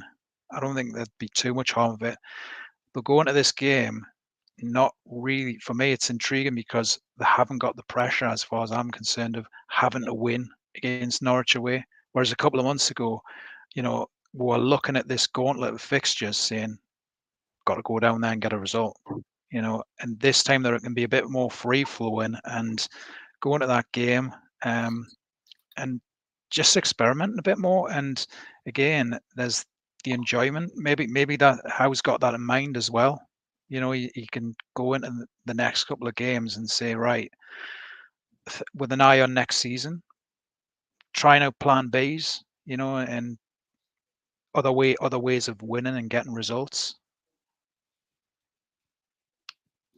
I think that's a fair point, without a doubt, and it's something to certainly keep an eye on over the course of the next few days. But Geordie Team for Life has put here another question for you is Team for Life. I agree. Joe Linton should be rested for Willock. I'd be tempted to rest Wood as well. That second part of the question I'm going to bring to you right now. Would you rest Wood? Would you? And maybe this is the question that's not been openly talked about. Would you, if you were to rest Wood, would you play Gale? I just don't think Gale comes back into the side. He's under so many different managers now, and I was actually one of the champions for Gale. I'd seen that run he had at the end of the 2019-20 season. But I think maybe he was playing for a transfer there, but he grabbed a few goals at the end of that season. And I don't know we might never know what goes on unless somebody puts a book out, an autobiography here, but we don't know what's gone on there with Gale. I don't think he plays again. He comes on and he's coming on in the 90th minute. And I looked at his stats the other week, and he picked up a booking. I'm thinking, how has he picked up a booking? He hasn't even been in the team, let alone score a goal. So for me, he doesn't come back into the team. And one way or another, at the end of the season, I don't think he's going to be here next year. But the question, it's a valid question, because if you drop Wood at the minute with Callum Wilson not being in the team or not being ready for the team yet, who are you going to bring in? Are you going to try youth somehow? But literally, I cannot see Wood being dropped for this game, certainly because I think there's good opportunities there for Wood to add to his goal tally. The exploiting the set pieces. I wouldn't drop him just yet. I would agree with you. It's a really interesting situation because I talked about this on the fans forum. Like it goes to the point in which you've had Rafa Benitez, Steve Bruce, regardless of what we think about Steve Bruce, and Eddie Howe, that has not played Dwight Gale. Like there has to be a fundamental reason why he's not played football at this football club. There has to be. There's a number of people that have talked about Dwight Gale has to start, has to play. There's a reason why he's not. We don't know that as fans of the club, and that's fine.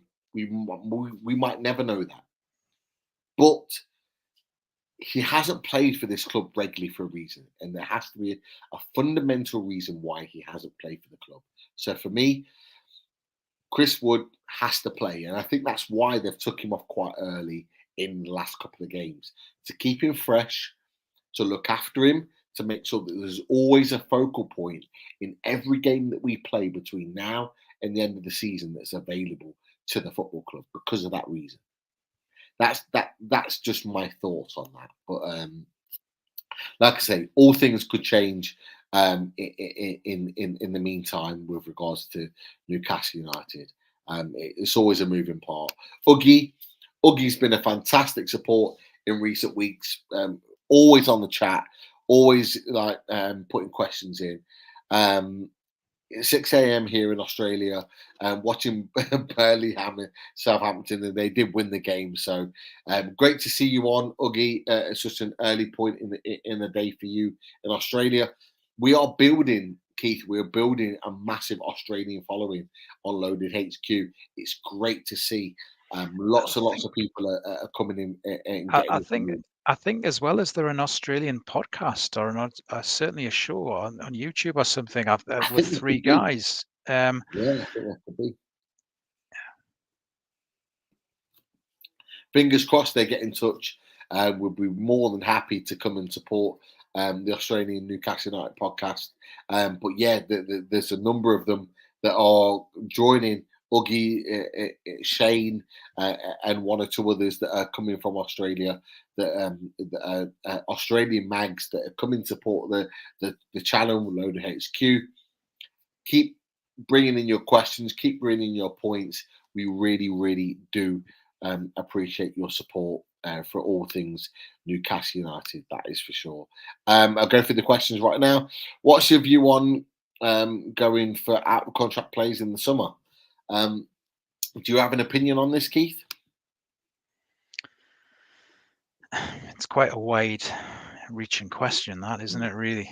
Because what are we talking here? We're talking Diego Costa type out contract players, you know. Or would you, you know, in the best case scenario is you get somebody like Christian Eriksen, isn't it, really, who we've talked about earlier in the show. I mean, it's maybe one signing, but I wouldn't base a whole quarter on it. If you know, I wouldn't have a strategy just for out of contract signings, because I think we've moved on from there. But I think the ownership model are going to be looking at all. I think they've got one or two long-term targets that we've spoken about earlier. You know, your Botmans, those sort of players, where there might be some pre-contract discussions in place or pre-arrangements in place longer term for the end of the season. But I don't think there's any harm in maybe one player, if there's a shrewd signing, you know, the ownership with the contacts that they've got in the markets they're exploring, to say, look, he's free, you know, and somebody like an Eriksen or somebody like that, and say, look, and the conversations are in place. Jesse Lingard, you know, another one as well at Man United, possibly one of the only Man United players I would have taken, certainly in January, would have been Lingard, because I think he would have just gave us something that we didn't have at the time. And I think he was keen, certainly was keen for a move outside of Manchester, either us or West Ham. So, but it would be that sort of signing, really. Yeah, no, I would agree with that. It's I think contract signings will be part of our transfer budget in the way in which we work. Christian Eriksen, I've already mentioned, on a free transfer would be an outstanding piece of business. I think that'll be one of the thoughts, but I don't think it'll be the only thought. I think we will spend big.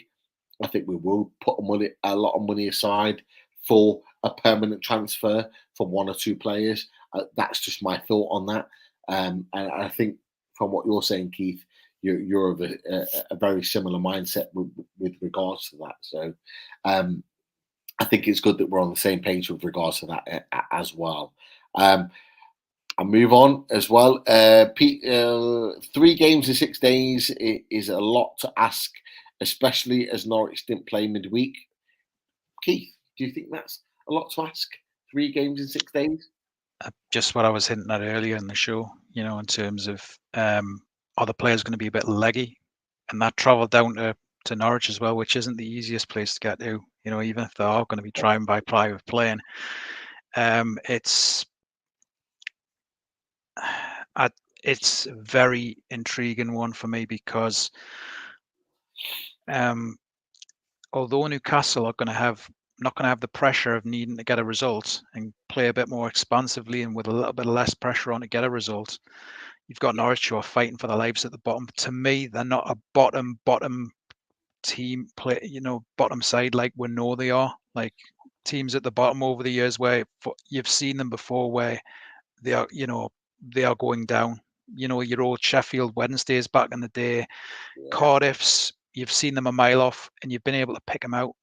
Norwich are a bit different, and it's easy to forget the brilliance of the Ronaldo hat trick on Saturday. They really took that game to Man United, and Man United, you can get in the euphoria of a Ronaldo hat trick, but Man United struggled there for large parts, and it was 2-2 for a long time.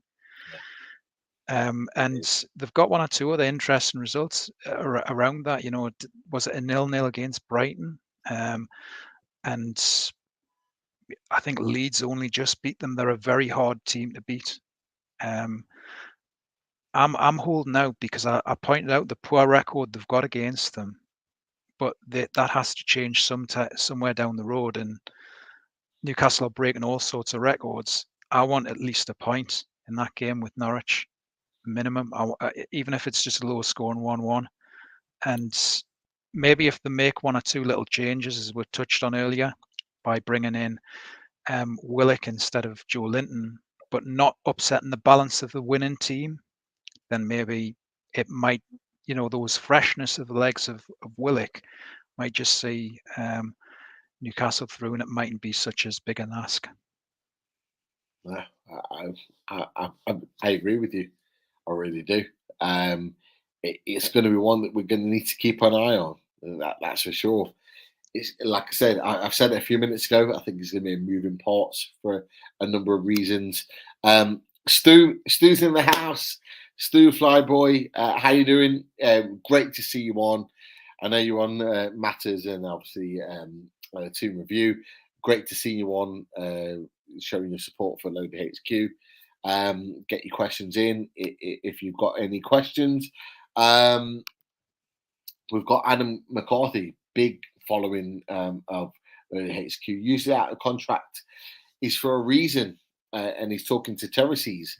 Not all cases, but that's why we had awful loan signings under Mike Ashley. And I didn't want to say it. I didn't want to say it when the out of contract question came up. I was thinking it, but I didn't want to say it. Adam said it. You didn't say anything, Keith. You didn't need to, because Adam said it, and Adam is a big following of Load HQ. He said it 100%, and he's absolutely right. That was the big key in Mike Ashley's blueprint in what he wanted to do with regards to Newcastle United signings. And it's frustrating as it sounds, that is how he worked under this club. But for us, we don't need to look at out of contract signings. It would be a benefit in the absolute ultimate situation, the likes of Christian Eriksen. I've talked about him before. But we don't need to get out of signing players to improve the squad. We've got the money. Ultimately, with the richest club in the world, as a lot of people say, we can go out and sign these players. Are you right? I think we were just saying earlier. That's why I was saying maybe one or two shrewd signings. We definitely don't want to go back to the bargain basement approach and bins approach that Mike Ashley had, Oh, definitely not. Definitely not. Another one here. The return of Callum Wilson would be like a dose of magic mushrooms. Wow. But the return of Kieran would be Trippier. I like that. Yeah. I like that. From Live Goals is on point tonight. Absolutely brilliant stuff there. Do you agree with that? Do you disagree with that, Keith? It's going to be Trippier the light, fantastic when Kieran Trippier comes back. No, I mean Callum Wilson, he's been a miss. He's really been such a miss. I mean, somebody mentioned, I know it was mentioned on the other show about the overhead kicks, and I'd forgotten about that brilliant overhead kick goal that lit up that Crystal Palace game earlier this year. It had been that long, really, and so much has happened since. But that was a crucial point for Newcastle getting that, and with that overhead kick from Wilson, that brilliant goal. And I just think as well, it's the stuff he does off the ball as well. Up front, again, a little bit like what I was talking about the other night about Crystal Palace. About getting the key winning penalties and winning a penalty. Wilson does that for Newcastle. He's very, very smart like that off the ball in those winning positions, and that's a little bit something that we've maybe lacked a little bit since he's gone. And the difference between him and Wood, and I want to see what him and Wood are like playing together. It might change that formation up top in the middle of the park and the striking department, but I want to see those options. Yeah, no, I agree. It's one of them that we need to keep genuinely need to keep an eye on, because it's going to make a difference to how our overall look of this team and this squad is at this point in time. There's a question here. It says apparently Newcastle have met with Paqueta's agent this week. I don't want to set tongues wagging. I don't want to get people excited about this point, but I'll be honest with you. I've heard the same. And this is not a fully loaded transfer show. This is not something that I'm throwing out to you guys right now, but it's something that I've heard the same, and a couple of the loaded lads have heard the same as well. It's one of them where, Newcastle have met Paqueta's agent this week. It's why that Bruno Guimaraes apparently has talked about Paqueta openly this week. In the build-up to the Crystal Palace game, it looks like things might be moving forward. I'm not saying it's guaranteed. I'm not saying it's a done deal, but there are openly talks and question marks and dotted lines on the fact that Paqueta could be a Newcastle United player. What's your thoughts on that, Keith? Behind the scenes, from the Paqueta side, do you think he's pushing for it? Do you think he's pushing for the deal go through? With his agent, and because that it just seems to be quite blatant that if Bruno's name dropping in an interview, you don't normally do that. I mean, it's normally a lot more subtle, isn't it? Nudge, nudge, wink, winks, that sort of thing. You don't normally drop and say, come out with that sort of stuff, because usually big clubs and that don't want that sort of information to come out in case somebody comes in and snatches and gazumps you, basically. But I think, from what you're saying, and I've seen one or two things flash up as well, and I'm wondering there could be something in this. Like, just a bit, it reminds me a little bit of the Trippier situation, where it was like, I was thinking before the window, that's too good to be true. He's not going to come. He's not going to come. He's a league winner. He's in England international. He's played in the Champions League final for Spurs. He's not going to come. And before you know it, one of the first past the post, he comes through early January. And this has got a little bit of that feel for me. And I think there could be some sort of substance to this. And if there is, then brilliant. Fantastic. Can you imagine the lift that would give the team as well? You've had Bruno come through the door, you've had Trippier come through the door. You've had your ones you didn't expect, like Byrne and Taggart, work out. There you go. You stick Paqueta in there and it's lift off again, isn't it, really, potentially? Brilliant. Honestly, I'm hugely ecstatic by the fact that Lucas Paqueta could be a Newcastle United player, and genuinely a Newcastle United player next season. But yeah, honestly, I swear to you, it's a genuine conversation that's happening right now. Michael Parsons he's loving life right now. Michael Parsons, I'm so glad that you're on right now. You know what? I've not seen your name on the chat before. Hit the subscribe button. Join the chat. Join the family, the Loaded family. We're going to be talking a lot more about this. There is no doubt about it. Adam McCarthy, breaking news. It's not quite breaking news. A lot of people have been talking about it. It's moved for a number of people over the last 24 hours. But look, we are going to be talking about it a lot in the summer. The Fully Loaded Transfer Show is not going away. It's coming back in the summer. We're going to be going hard with that. Lots to talk about transfers for Newcastle United. We are going to be on right now. I have had, yes, a few too many brandies. But I'm still here. I'm still talking about Newcastle United, and that's the most important thing right now. Chris Hall. Chris is in the house. Why is he not coming on? Forget your application. Come and join us. We're not finished right now. We're still going on. We're going to get through all the questions. Just like you say, Chris, I want to get through all the questions. I love it.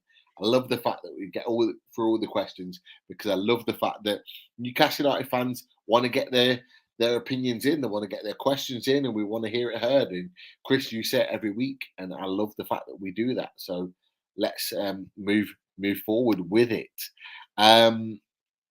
Let's move on. It says, how do you think we will do against Liverpool, Man City and Arsenal? We have them coming up. Keith, what do you think? Well, I think I've touched on it earlier. I just hate the Man City fixture. It's the one I dread every year. Yeah. I just write that off automatically. We're due a result against Arsenal, and let it be this time, because they've got nothing up front. Not really. I mean, there's one or two guys there who are, Yantek and who are out to make a point. There's hunger there, but they're not quite the finished article. And this is the opportunity for us to get our only second win against Arsenal in over 16 years at St James's Park. So let's earmark that one for the win.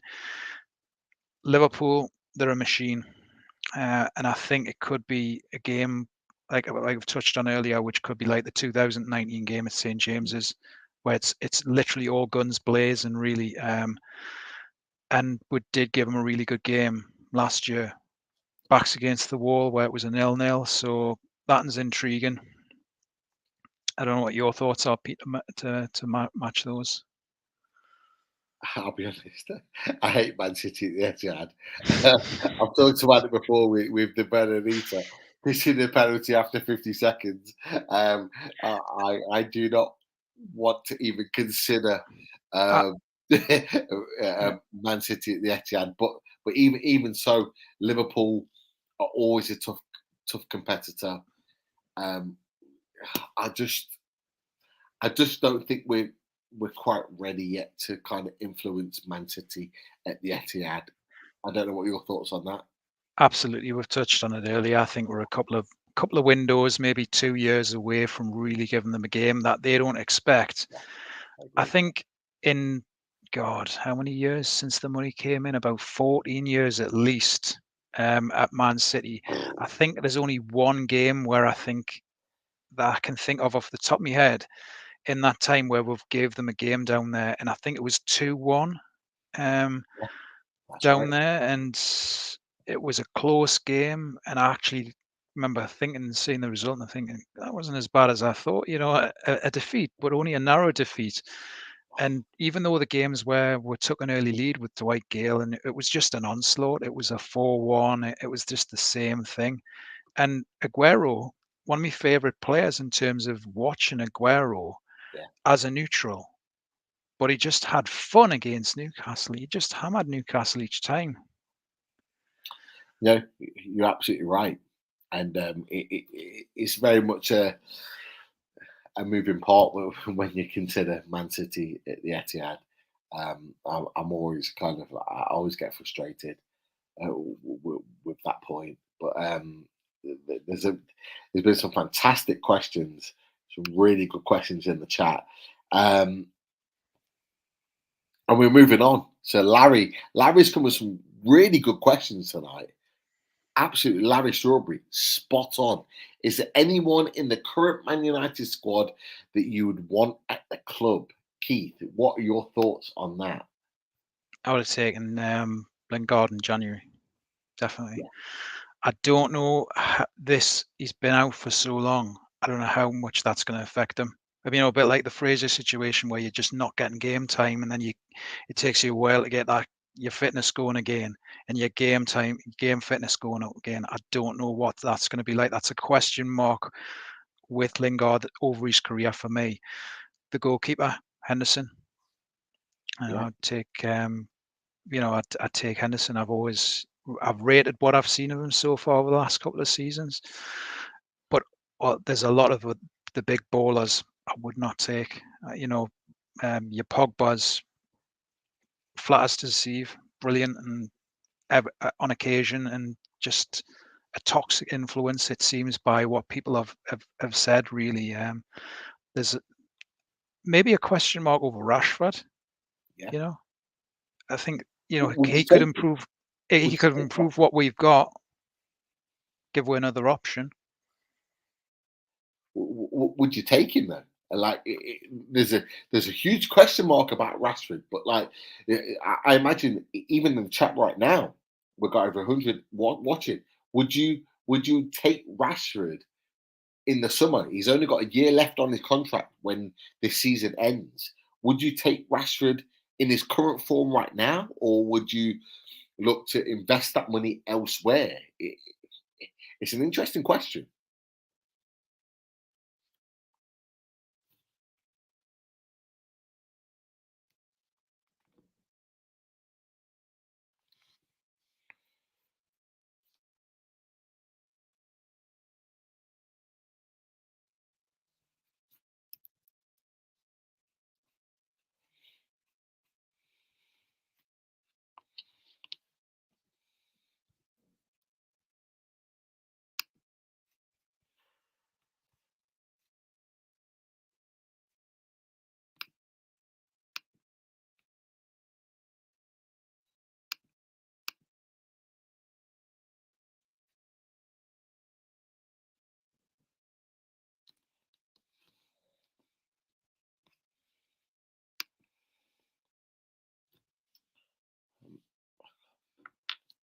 Second.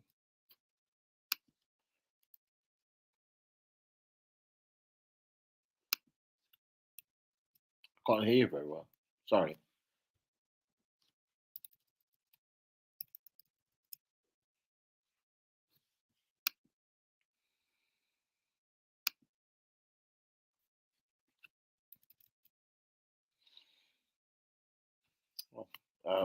So, Sorry, Pete. I was on. oh no, I can hear you now. Sorry, I couldn't.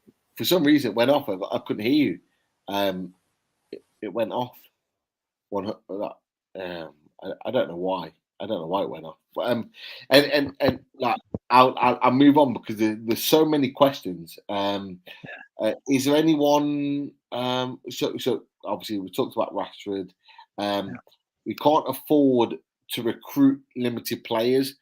J7's great at breaking up play, passing but can't score. Ericsson can pass. We talked about Ericsson, and we talked about the need to get someone of that quality in the club. It'd be an unbelievable signing. He said, score but don't tackle. Too often we need two players to do the job of one. What are your thoughts about Yano? Yano's made some great points today. Some great questions today. It's a great point. A fantastic point. I think, I mean, we're only playing one striker up top, aren't we? You know, really. We are stretched in that department. And it feels to me like, yes, our players are looking a little bit less one-dimensional under Eddie Howe, but I think in the current vein of form and with Eddie Howe's manner management, it's almost like we're getting the maximum out of these players. Whereas if you take, obviously, the likes of your Trippier and the likes of your Bruno aside, it's like you're getting the maximum. You cannot really get much more. And you're having to compensate almost a little bit there. We're not playing to Wood's strengths. Obviously, we've touched on that earlier in the show. And I think it's right. We need to be very careful, because whereas we mightn't look as one-dimensional under Eddie Howe,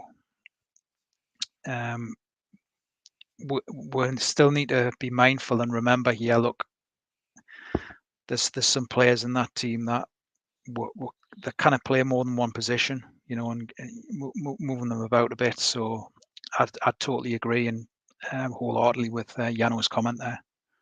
Yeah, definitely. It's definitely one to keep an eye on for sure. And me personally, I absolutely wish that we can entice Christian Eriksen away from Brentford. The one thing we've got is that we've got Brentford. You've got sort of players that play for his nationality. The manager is part of his nationality as well. That it was easy for him to kind of agree to sign for that reason, because it's in London as well. It's in London as well, and that's why I'm not holding my breath over Eriksen.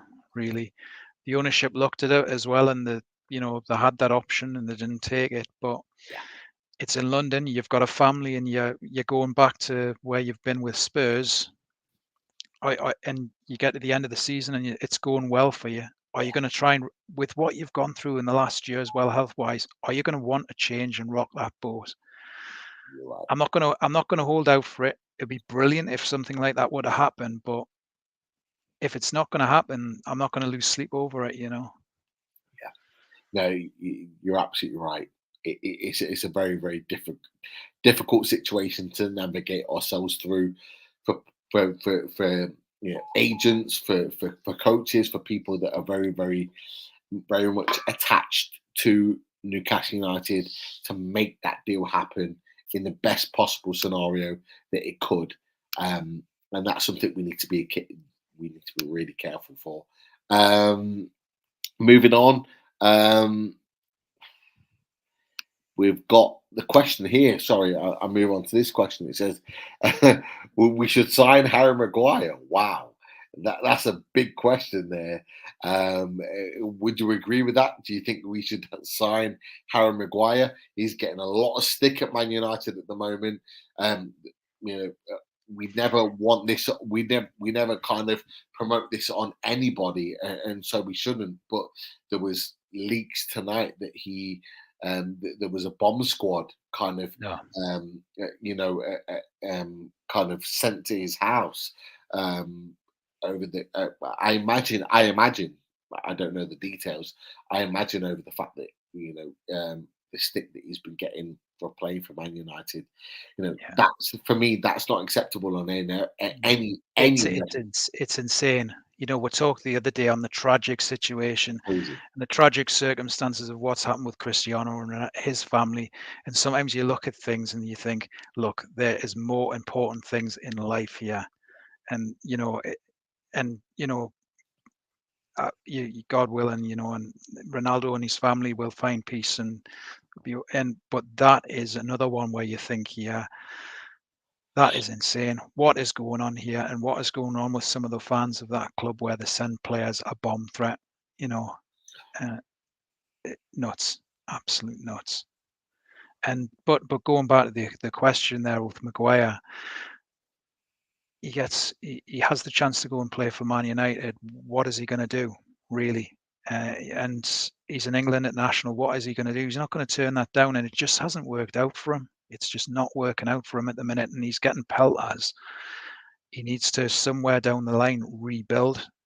Is it going to happen with Ten Hag? Is he going to get the opportunity and things settle down and rejuvenate, or is he going to have to go to another club and, like another Leicester, and get going again? And I think, but us as Newcastle fans here and as a club, we should be looking at some of these players and just ask the question here: does that improve what we've got already in that back four? Is it another step? Is it another? And the ownership will be doing that already. They're going to be just like they did with Trippier, just like they did with Bruno. They will know straight away it does improve, but with Maguire, we have to ask ourselves, does it improve? And if so, how much does it actually improve what we've already got? Yeah, I agree with you. And Chris Hall, legend on the Away Days channel, he said exactly this. Absolutely, totally agree. I genuinely believe we have such a knowledgeable and passionate fans of the show. But we're NUFC. Why am I surprised? You are absolutely right in the comments that you make. We have some fantastic people attached to this show, whether it's the comments on the show, whether it's people that just watch the show. We have such a big support for Loaded HQ. I don't expect anything else other than that. We've got Seb, big fan of the show. He said, is the number of centre-backs we sign in the summer dependent on whether Jamal Lascelles stays? Good question. Very good question. It feels to me as if it's in the summer in terms of the question on Lascelles there. It's like a massive sort of crossroads here for Lascelles in the summer. A loyal servant, brilliant servant of the club. Is he getting back into that team? And if he's not getting back in that team, is he stopping some, as you say, one or two signings coming into the club that improve the team? Yeah, I agree. Definitely. Michael Parsons, been a very good contributor of the show tonight. Great to have you on. Hopefully you've subscribed and you're potentially considering being a member of Loaded HQ. Completely different topic, but Erling Haaland is not a Man City player. Interesting. He said Newcastle number 9. We should have the conversation 100%. What are your thoughts about that, Keith? Yeah, it's one of those where in a few years' time, maybe we're heading the right direction. We'll go in, and we'll be the next generation. Will be go in for those players, but we're not in the. I don't think. I mean, I don't know how you feel, Pete, but I don't. We've made some inroads, and we've made a hell of a start, and we're on to that next stage. We're going to be heading into that next stage, hopefully next season. But I don't think at the minute we're it would just been so audacious if we'd have, slapped a bit in and I just don't feel we're there yet to for that sort of marquee of player, because when he comes next year, it's just going to light things up, and it's all but done, isn't it? Really, that he's at City next year. Really, when he comes, and Shearer's right, and Shearer's got a right to be concerned. I hope Shearer's record stays as long as it does. But if he finds his feet like we think he could find his feet at City, he could light it up for about 10 or so years or more. There is no doubt about that. He's a player that can seriously implement the league. I don't know about you, Pete. I don't know about you. You look at the club form. You look at his form for Bayern Munich, and the form he had before that.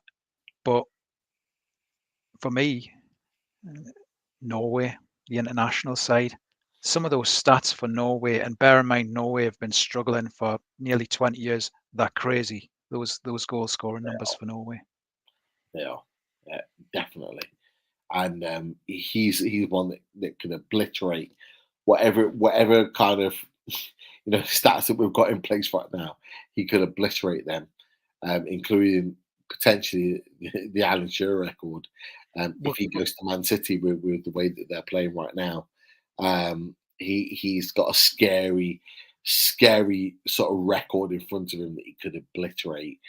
There's no doubt about it. But there's a few other questions in here. It says, Dugan family, should we? I wish we could. Should we play the kids in the last game of the season versus Burnley? I think the Dugan family is meaning in terms of, if Burnley are ahead of Everton and could potentially stay in the Need league. to get a result. Ahead of Everton, would we or should we play the kids in front of them in that situation? What do you think, Keith? I would love it, but I think that the Premier League we're cutting on, and I'm sure there's some sort of like, I'm sure there'll be some unwritten rule. I mean, that we wouldn't be able to do it. It's not as if we've got a cup final or something coming up, is there? You know, or something like that. What we've got to play for. So, but you know, if Burnley need to get a result, and as long as it's not a defeat for us, then, and if they need to get a point, then I'd gladly see them take a point if it meant Burnley stayed up, should we say. That's true. That is very, very, very true. Something to keep an eye on for sure. Chris has said, more drunk Pete every week, please. Yes, I am, but yet, look, we continue on with away days. That is for sure. Who knows what next week brings? We will see. Alan Thompson says, Pete, the banana skin for our Liverpool, Man City, Arsenal. We've already talked about that. Myself and Keith have talked about that tonight. Burnley is sort of where we have the sandals and the holiday brochures in the dressing room. Look, I don't want us to be on the beach, Alan. I don't want us to be on the beach for any game this season. I want us to give us the opportunity to get as many points as we possibly can to finish as high up in the table as we possibly can. I know Keith feels the same. I feel the same. I know you would feel the same, Alan. We've talked to you on a Monday night, but it's just a case of making sure that is absolutely 100% solid. I think the culture of the ownership as well, they are pushing the team as well to not just be accept 13th, 14th, 15th. They're saying, hey, come on here. And that message is coming because there'll be some players at the club who are like thinking, oh, we're not used to this. We usually get to the safety, and then it's, as you say, you know, it's season's gone, season's done. With a couple of games to go, we can relax. But I think this ownership are pushing the players and saying, look, this is the way it is here now at Newcastle, and the Saudis in particular. We want you to kick on and push on, and show us you want to kick on and push on, and they want to see that hunger, because at the end of the day, these players are playing for their futures here at this club. Yeah, no, I agree with you 100%. There was no doubt about that. Michael Palmer said, Pomar, worker stopped me watching live. We're going to have to catch up. Love the work you guys are doing.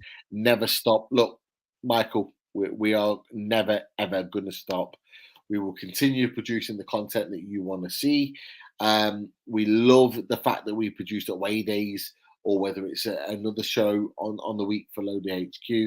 We will continue doing exactly the same. Away days will certainly be bringing the content to you. Myself, Keith, Chris, Richie, if he's available, will be on. There is no doubt about that whatsoever. For the form that Rashford is in, his wages are too high. If we're on the low 100k, maybe. What do you think about Seb's thoughts on that? I think it's a good point. I think, you know, we'll have to take into account, these Man United players are on, you know, they're on quite phenomenal salaries, really, more than we've paid before previously, and we might be able to pay them, but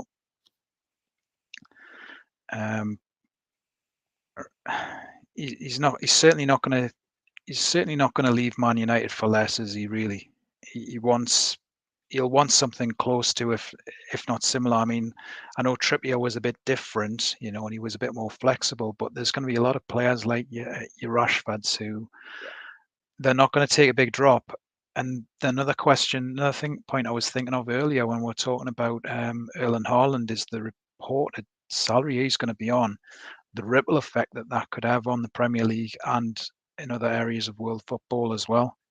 You know, this could I mean, we could comfortably meet it. We could comfortably meet those salaries, but this could really have a lightning bolt ripple effect on players' salaries, and not in a good way, because if you've got average players on $250,000 a week, it's insane, isn't it? Really, where's the incentive and where's the hunger? Yeah, no, I agree. It's one of them where we need to keep an eye out and monitor the situation. That is for sure. Lots of questions coming in right now. So really good questions. First and foremost, Adam McCarthy, Loaded HQ is the best.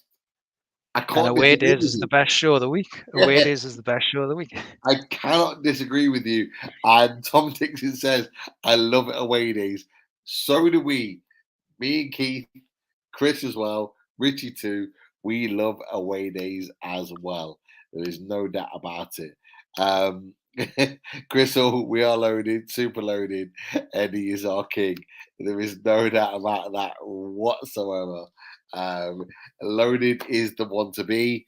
Away days is the place to be. It's as simple as that. I don't know if I'm going to be starting off the How chants tonight. I made a kind of like an agreement with Daz last night that I'd be a part of it, but long term we'll see. Let's see about that.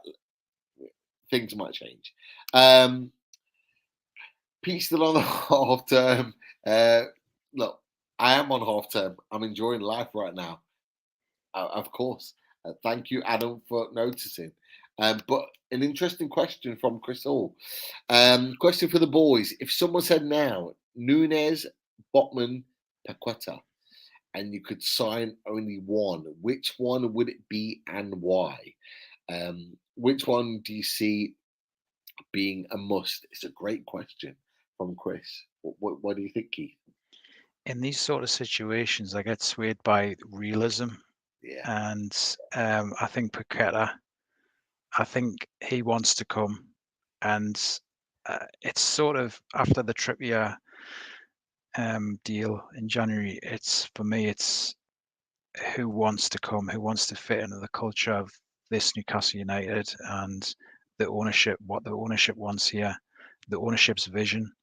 And I think Paqueta is the one there for me.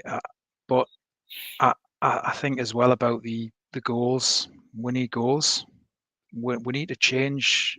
We need a baller or two in a season or two. For too long, we've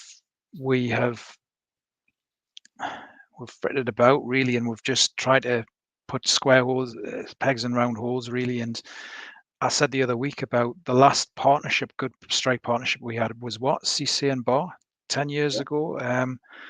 So I think we need a striker, and we need somebody to get up.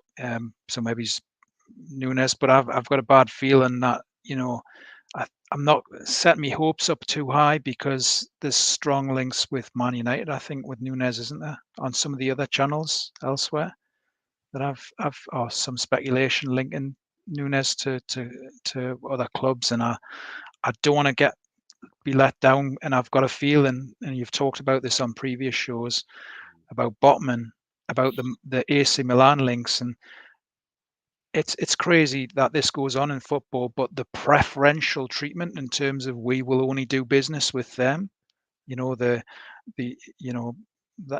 they have currently with AC Milan. I think Botman could be on his way there, and that's why I'm not holding out for him. So for me, I want the goals. I want a baller or two up top, but Paqueta, it seems like he is buying into the Newcastle vision, and I would take Paqueta on that basis. You know what, Keith? It's an interesting question. For me, I think there's still legs in Botman going to Newcastle. I really do. I think there's been a lot of talk of Botman going to Lille. From Lille to AC Milan. There's been a lot of talk about and I think UEFA are looking into it right now, in that the relationship between AC Milan and Lille is not quite as it should be, and I think I've mentioned it on a previous show about the fact that AC Milan and Lille have a good relationship with each other because of a previous debt that they owed to each other, and they've been really, really close together because of that. That's not okay in world football, and because of that, therefore, that's why the deal has been set in stone. So, for example, the talk, a lot of talk about the Botman deal is that the Botman deal could be signed, sealed, and delivered between AC Milan and Lille for the best part of 25 million euros, which is just absolutely absurd. That's the lowest that it could be done for. 25 million. Bearing in mind that Newcastle United bidded the best part of 40 million euros for Botman in January, which Lille rejected outright. That tells you all you need to know about the fact that AC Milan and Lille have agreed some sort of fanciful deal that is not representative to the player that Newcastle are looking to sign. It just tells you everything you need to know about this situation. I think there could be a lot more at hand, a lot more fishy. Not only an unpaid debt, but there could be confidential information of all sorts that both parties don't want to keep out. So this is part of a make-away to sweeten up for both sides.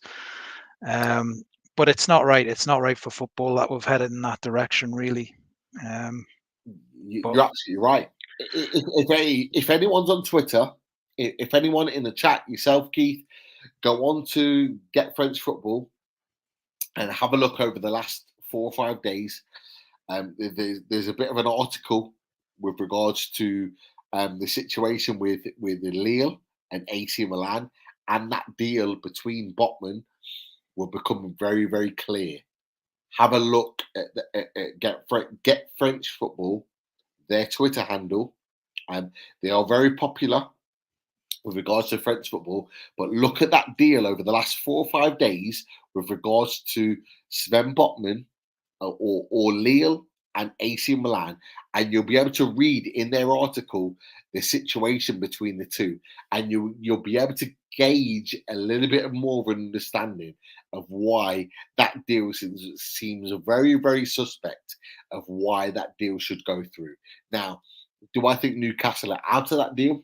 No, I don't, because Newcastle United are quite clearly offering a bigger package, a bigger deal, a bigger financial deal for Sven Botman than any other team that are interested right now.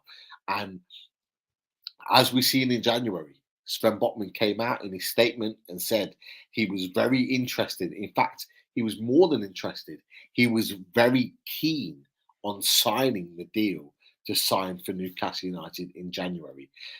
And it just tells you everything you need to know about why that deal did not go through in January. Not because Sven Botman didn't want it, not because the money wasn't right, but it was clear that it wasn't about the money. It wasn't about Sven Botman and what he wanted. It was about what AC Milan wanted. It was about what Lille were told to want, in terms of AC Milan said, this is the deal that we want to do it. And Lille were told that that's the deal that they had to accept. And that is pretty much the situation. But we will watch that with really close eyes, because it's not just us as Newcastle fans watching that deal. It's a lot of other people in European football that are watching that deal very closely. It was really good that Get French Football were able to capture that. So if you haven't seen it already, go and Get French Football. That will give you the idea that you need to know. That is for sure. A few more questions. Look, I love you too, Kamal. We love you with regards to anything, loaded football. Michael Palmer Great point, Keith. Like in the NFL, where each elite quarterback sets the market, when their contract is up, Haaland could be doing that in the summer. Would you agree with that, Keith? I just think that this is could be one of the landmark moments again in football. Just when you think it doesn't get any bigger, you talk about the transfer deals in history, the big transfer deals. I remember this is crazy. I remember Balkan at the end of the 90s, because Juventus were one of my teams as well.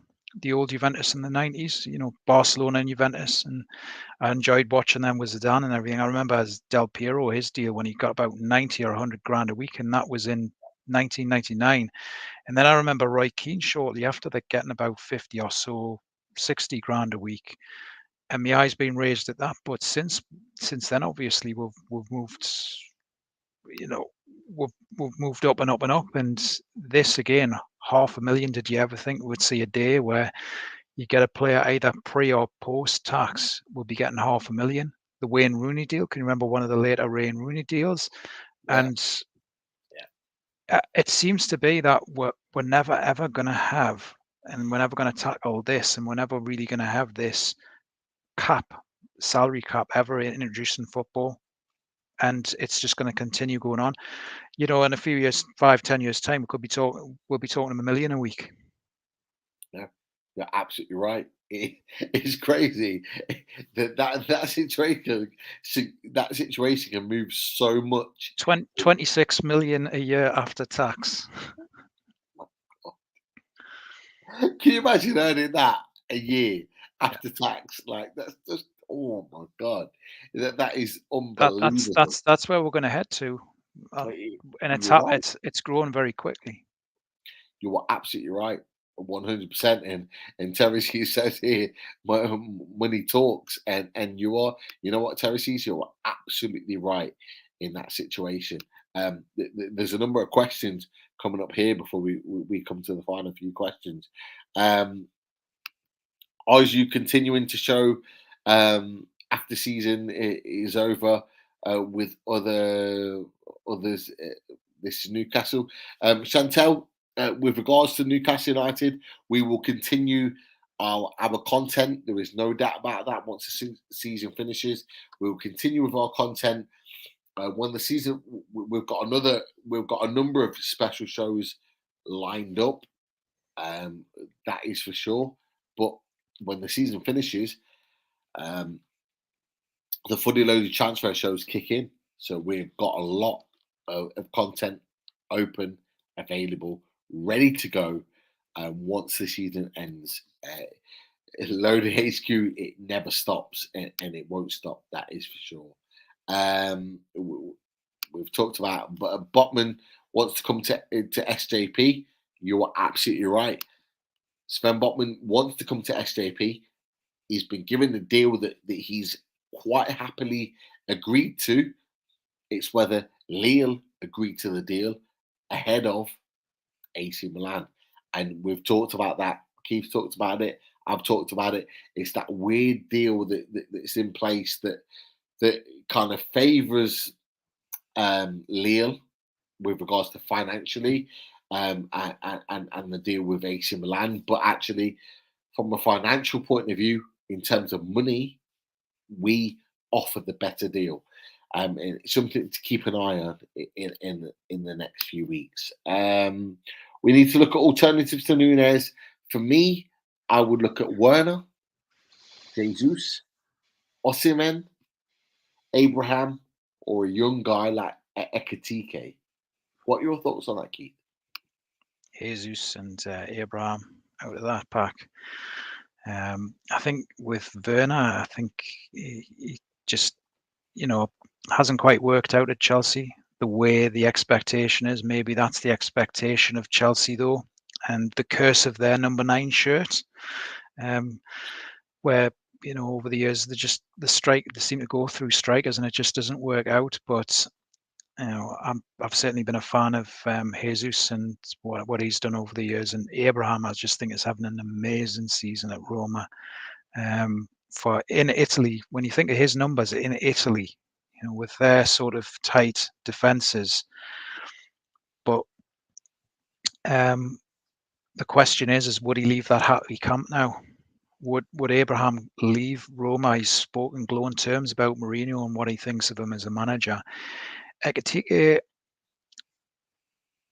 I think possibly, but I wouldn't just want it to be Ekitike. I'd want some experience. I'd want an experienced, proven striker to come in alongside Ekitike, and I felt that way in January, to be honest. The speculation where it was running to the end and it looked like Ekitike could have come to Newcastle. I just didn't want it just to be him and have it on his shoulders. I don't know what your thoughts are there, Pete, of some of those options there with the strikers. What's really interesting about the Ekitike deal is that, from what I've heard, is that that deal is still in place. The deal in terms of the finances, in terms of the deal in which Ekitike agreed to, in terms of wages, is still in place. He just wasn't comfortable with making the move mid-season. That's really interesting. And that's not to say that deal at the end of the season is going to get wrapped up and he's going to be a Newcastle United player for Ekitike.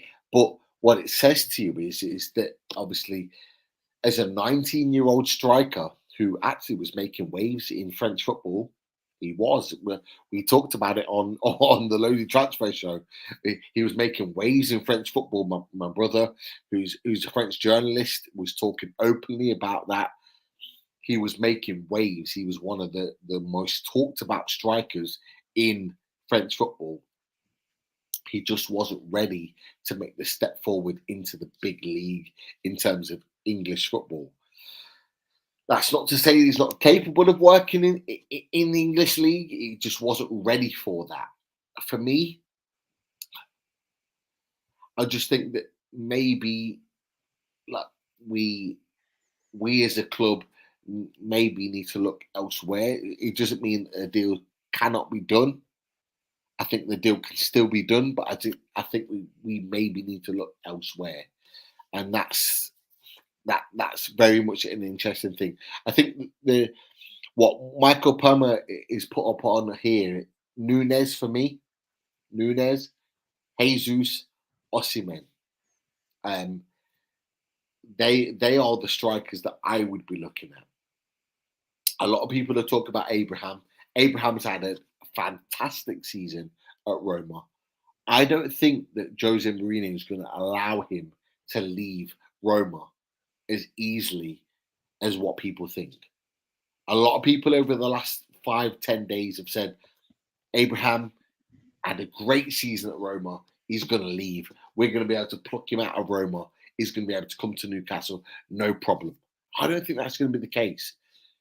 Jose Mourinho is very protective of his players in terms of who he wants to keep and who he wants to let go. I don't think with the season that Tammy Abraham's had at Roma, Jose Mourinho is not going to allow him to leave easily. Yeah, I think. Go on, Keith. Go on. A lot can change though, especially with Mourinho. But I've just got the sense, like yourself, that he's not going to go yet. And I just don't think that the Roma love affair, the Mourinho Roma love affair, isn't finishing soon yet.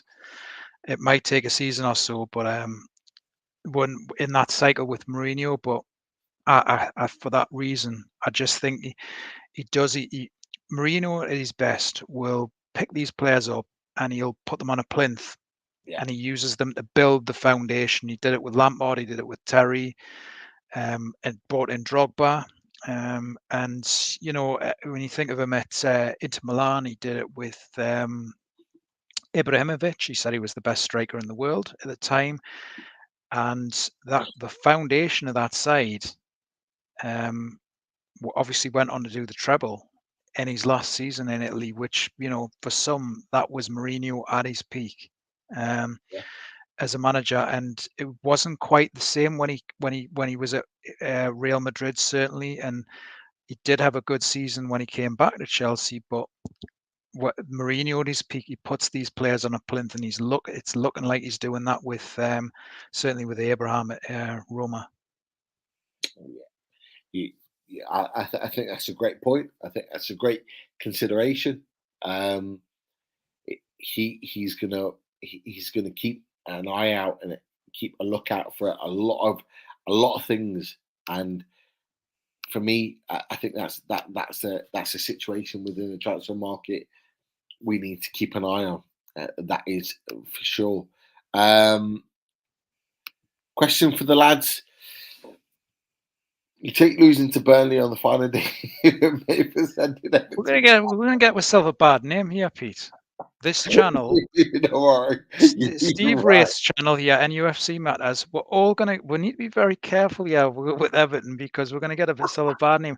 We do not hate Everton, all of us, do we not? You know. Well, speak for yourself, Keith. But I would love Everton to go down. I've got to be honest. I said it on the channel tonight, like on Holy Trinity, who came on to away days with us, and he's a great guy, but I would love Everton to go down. So, like, I would temper that though, Pete, and say that you have been to Goodison Park and you didn't have the best experience at Goodison Park. So maybe that as well has built into your psyche of what you think of Everton Football Club. So, but going back to Tom's question there, with Burnley, they're a different sort of club to Everton. I think with Everton, I don't want to say entitlement, but there's been this. They've never known. There's a couple of generations, they've never been relegated. Yeah. So there's like an entitlement of being in the Premier League. Some might say we had a little bit of that before we went down in 2009, but we've had the hard times now, and we know what it's like to be relegated and to lose a couple of games in the Championship, and have that hanging over us and worry about going down. And I just think with Burnley, it would be, because they've been down there and thereabouts all season. If they were to pull it off, it would be amazing. And I think it was shocking what happened with Daesh. But I've been impressed in the last couple of games with Burnley in terms of this. I don't want to say dogs of war, but it's like this us against the world a little bit. There's the players that galvanized there a little bit to get those sort of results. They could have just folded. But there's a little bit of in it together for them. And yeah, I think for that reason, it would be nice to see Burnley.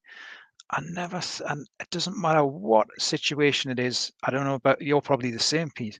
I never want to see Newcastle lose anything, ever,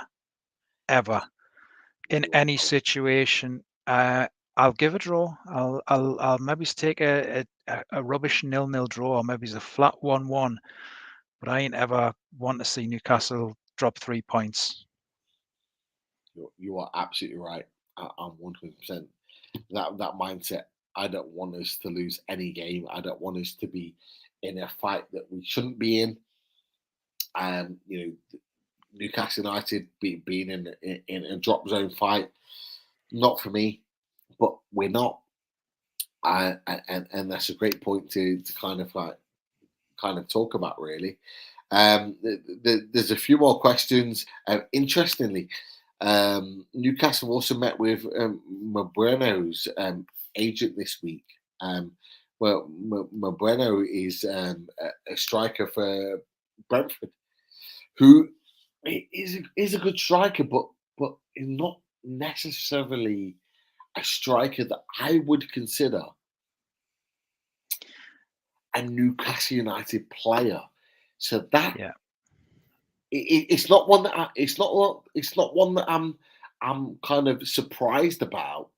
I have heard about the fact that we've been talking to a player of his level, but I'm just thinking to myself, does he improve? Does he improve? Go back to that question. The recurring theme: does he improve what we've got? 8 in 32 games. Yeah, that's in the Premier League. That's what I'm thinking in my head. I'm thinking, does he really improve Newcastle United? Is he a striker that when I hear Darwin Núñez, Keith, myself, Richie, we've scouted Darwin Núñez for a long time, even before the Footerload transfer shows in January. Like we were aware of him way before, and like in my mind, I'm thinking Darwin Núñez is a top level striker. He's gone on and proved it in the months that have gone on beyond that, because he's proved it in the Champions League. He's scored goals against Liverpool, home and away. Like he's proved himself at the top level. And I'm thinking he's a striker that would really, really improve Newcastle United and take us on to the next level. Moreno, it kind of like, it doesn't fill me with the same excitement. It makes me feel like that we've gone back a step. And I don't want us to feel like that. But we've already got that with no disrespect. We've got that with Wood. Yeah.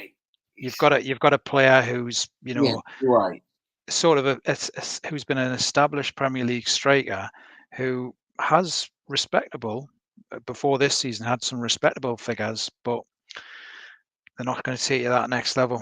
Yeah. And taking Bueno out, who's already in a Premier League, and Brentford, who've been playing well at times this season, had some really good results. You think, is he going to take Newcastle to that next level? And yeah, I'm not quite sure. I mean, there was one or two times before we really got going, and before we got some signings in, like when we were really in the doldrums earlier in the season, I was like, I'll take Tony. I would take Tony back. But with his behaviour and some incidents off the pitch, I thought he's not going to fit the ownership model. They will not take, and I think it looks bad on Tony's part as well for future club sides. Would we take him at our club when he's going on like that? When he's saying that about a club like Brentford, and so it's not. I quite like Brentford. I've got to say, Pete. I mean, probably the same with me. It's sometimes good when you see these sides come up and they've got a new stadium and that they're hungry and they're a breath of fresh air for the Premier League. It is good, but it's Brentford. We're Newcastle, and we're going in a different direction. Hopefully, we're going in the right direction. We are going in the right direction, and we're going up. And it's a level or two. It's a level or two above Brentford. Hopefully. Definitely. I'm going to leave you. I'm going to leave this question just for a few seconds. There's a question on here. 1 second, from Chris. Another question, lads. We're going to play 4-3-3. Do you think that we keep that formation next season? Eddie Howe has alluded to the fact that he wants to shake things up in a 4-2-3-1. Is that the way forward? I'm going to leave that with you just for a few seconds whilst I open the door for my wife. 1 second. Yep. Go ahead. I'm thinking here, Pete, that I think I've touched on it a little bit earlier in the show. I do want to see a little bit of rotation. I want to see the options change a little bit, and see Newcastle switch a little bit from the dependency we've got at the minute, a little bit on the midfield, and only playing upward up top. I think we have to see a little bit of formation rotation, Pete. With getting other players involved. Hopefully Wilson is part of that, or an upgrade.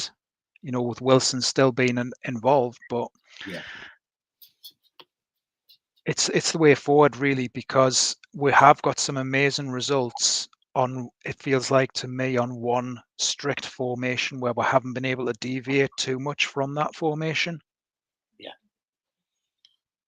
Yeah. No, I think that's a good point. We're in a position where Eddie Howe's, he'll be confident in changing things around and making things work, depending on not just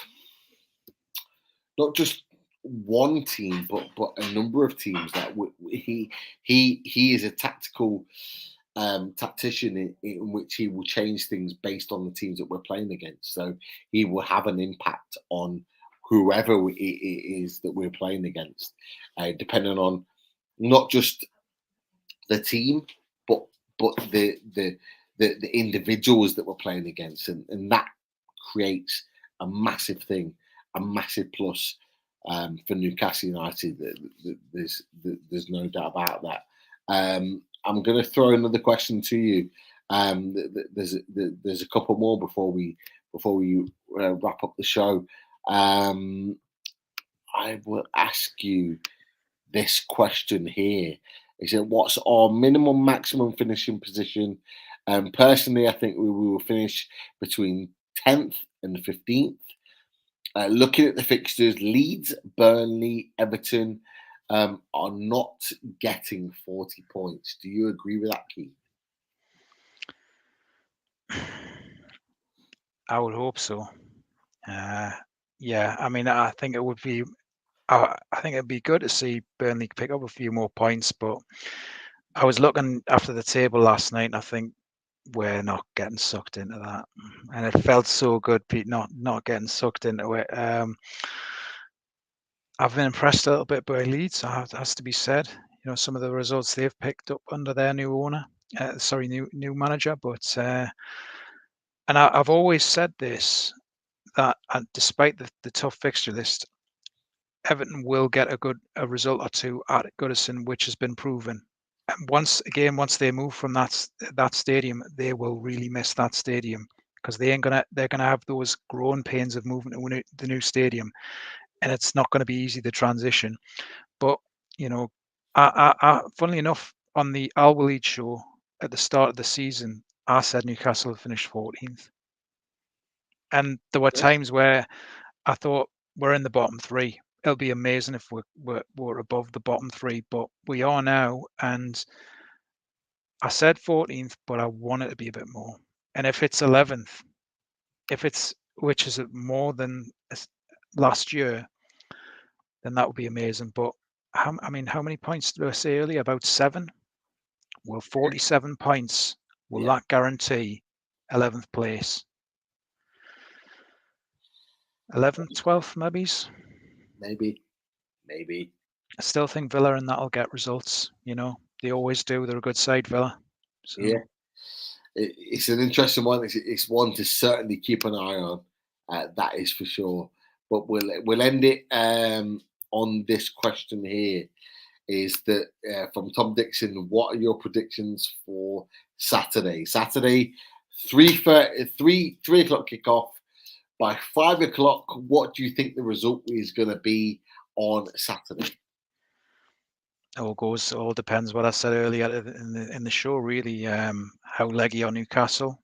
You know, and if he goes with Joe Linton, or if there's one or two players off form, what difference does that make? And it is really intriguing because Norwich are fighting for their lives and they are Carrow Road. I still want it to be. I can never go against unless it's one of the big 6. But I think I can see. I want to see at least a point on Saturday. Yeah. But I'll be absolutely flying cock a hoop if some way, shape, or form Newcastle race into a 2-0 lead with a goal or two from Chris Wood along the way, and they manage to get a result down there, and it's 3 in a row, and we're on 43 points. Yeah. But I'm going to stay conservative, and I'll say at least. I cannot see it being a high-scoring game, so I cannot see it 2-2. I think at least be a 1-1. I think we're going to win. I do. I think we're going to go to that game with so much confidence that I think we're going to pick it up at the 3 points. It's going to finish off a really positive run of results. But yeah, I think that it doesn't mean that it's going to be easy. I think there's going to be a lot of work to do, but it's a result that I think that we can certainly pick up, and I'm excited to see how the boys are going to turn up on Saturday for that result in itself. But look, Keith, it's been a pleasure to have you on. We've gone for a marathon tonight, and we really have. For a non takeover, non-transfer window, non-transfer deadline show. I think we've hit the record, haven't we, for loaded and NUFC batters here. 4 We hours. really have. We really have, and we're like I say, we've gone for the marathon. We've hit the marathon, but some great questions. You know what? Massive thanks to everyone that stuck with us tonight and put questions in the chat. The likes of Yano, Lisa, Mike, Michael, Chantel, all everybody else. Like, there's been so many others. Larry, PDK, Adam. There's so many others. Tom Dixon, Camel. I can keep going through the list. Uggy. So many others that have kept with us throughout this period of time. But it just goes to show the support that we have for this show for away days. It's a fantastic show. Loads of questions. We're going to come to it all as it comes to a conclusion on Saturday. I think we're going to win. I think we're going to win 2-1. I think we're going to get 3 points. I think we'll be on 43 points by the end of Saturday evening. And I think in the build-up to the Liverpool game, we're going to be talking about the fact that we're way safe, and we're probably going to be talking about more of the signings that are going to come to Newcastle United in the summer, rather than what ifs from that point of view. Are we too far out of it for a Europa Conference League place? You know what? I don't think we can ever put it past the fact that we can be in a UEFA conference place. I think that, look, this season maybe might be slightly too far out, but yeah, in the season to come, why not? Why not? Why not dream big? Why not believe that we can be in this position, kind of like to be fighting for a European spot? That's just my opinion. I think that we can, but I think it'll be next season rather than this season. That's just my opinion from that. I sleep well. I know that Pete will. I certainly will. No doubt about it. Mike again, Pete sober, and he was giving us the 40 tips. You were absolutely right. Seb, absolute legend, Seb. You smashed it tonight, guys. Really, really appreciate that, Seb. And bring back the Geordies down south as well. Put the band back together one more time. We need to speak at the to end of the Clinton. season. We need to speak to Clinton and get him back on board. He's obviously all stuck into his he's kind of like football. He's kind of like non-league football. Roots TV. Yeah, Roots TV. He's very much kind of focused on that right now, and completely understand it because he's been very successful with it. Yano's put Pete. Yeah, I understand that 110%. Lisa's put we will need to meet up at the end of the season and get as many as Pete. Why not? Why not? We are 100% bang up for that. There is no doubt about it. But like, Loaded HQ was fire tonight. Thank you, Michael Parsons. If you haven't already, hit subscribe. Come and join the show. We are 100%. We're going to be continuing.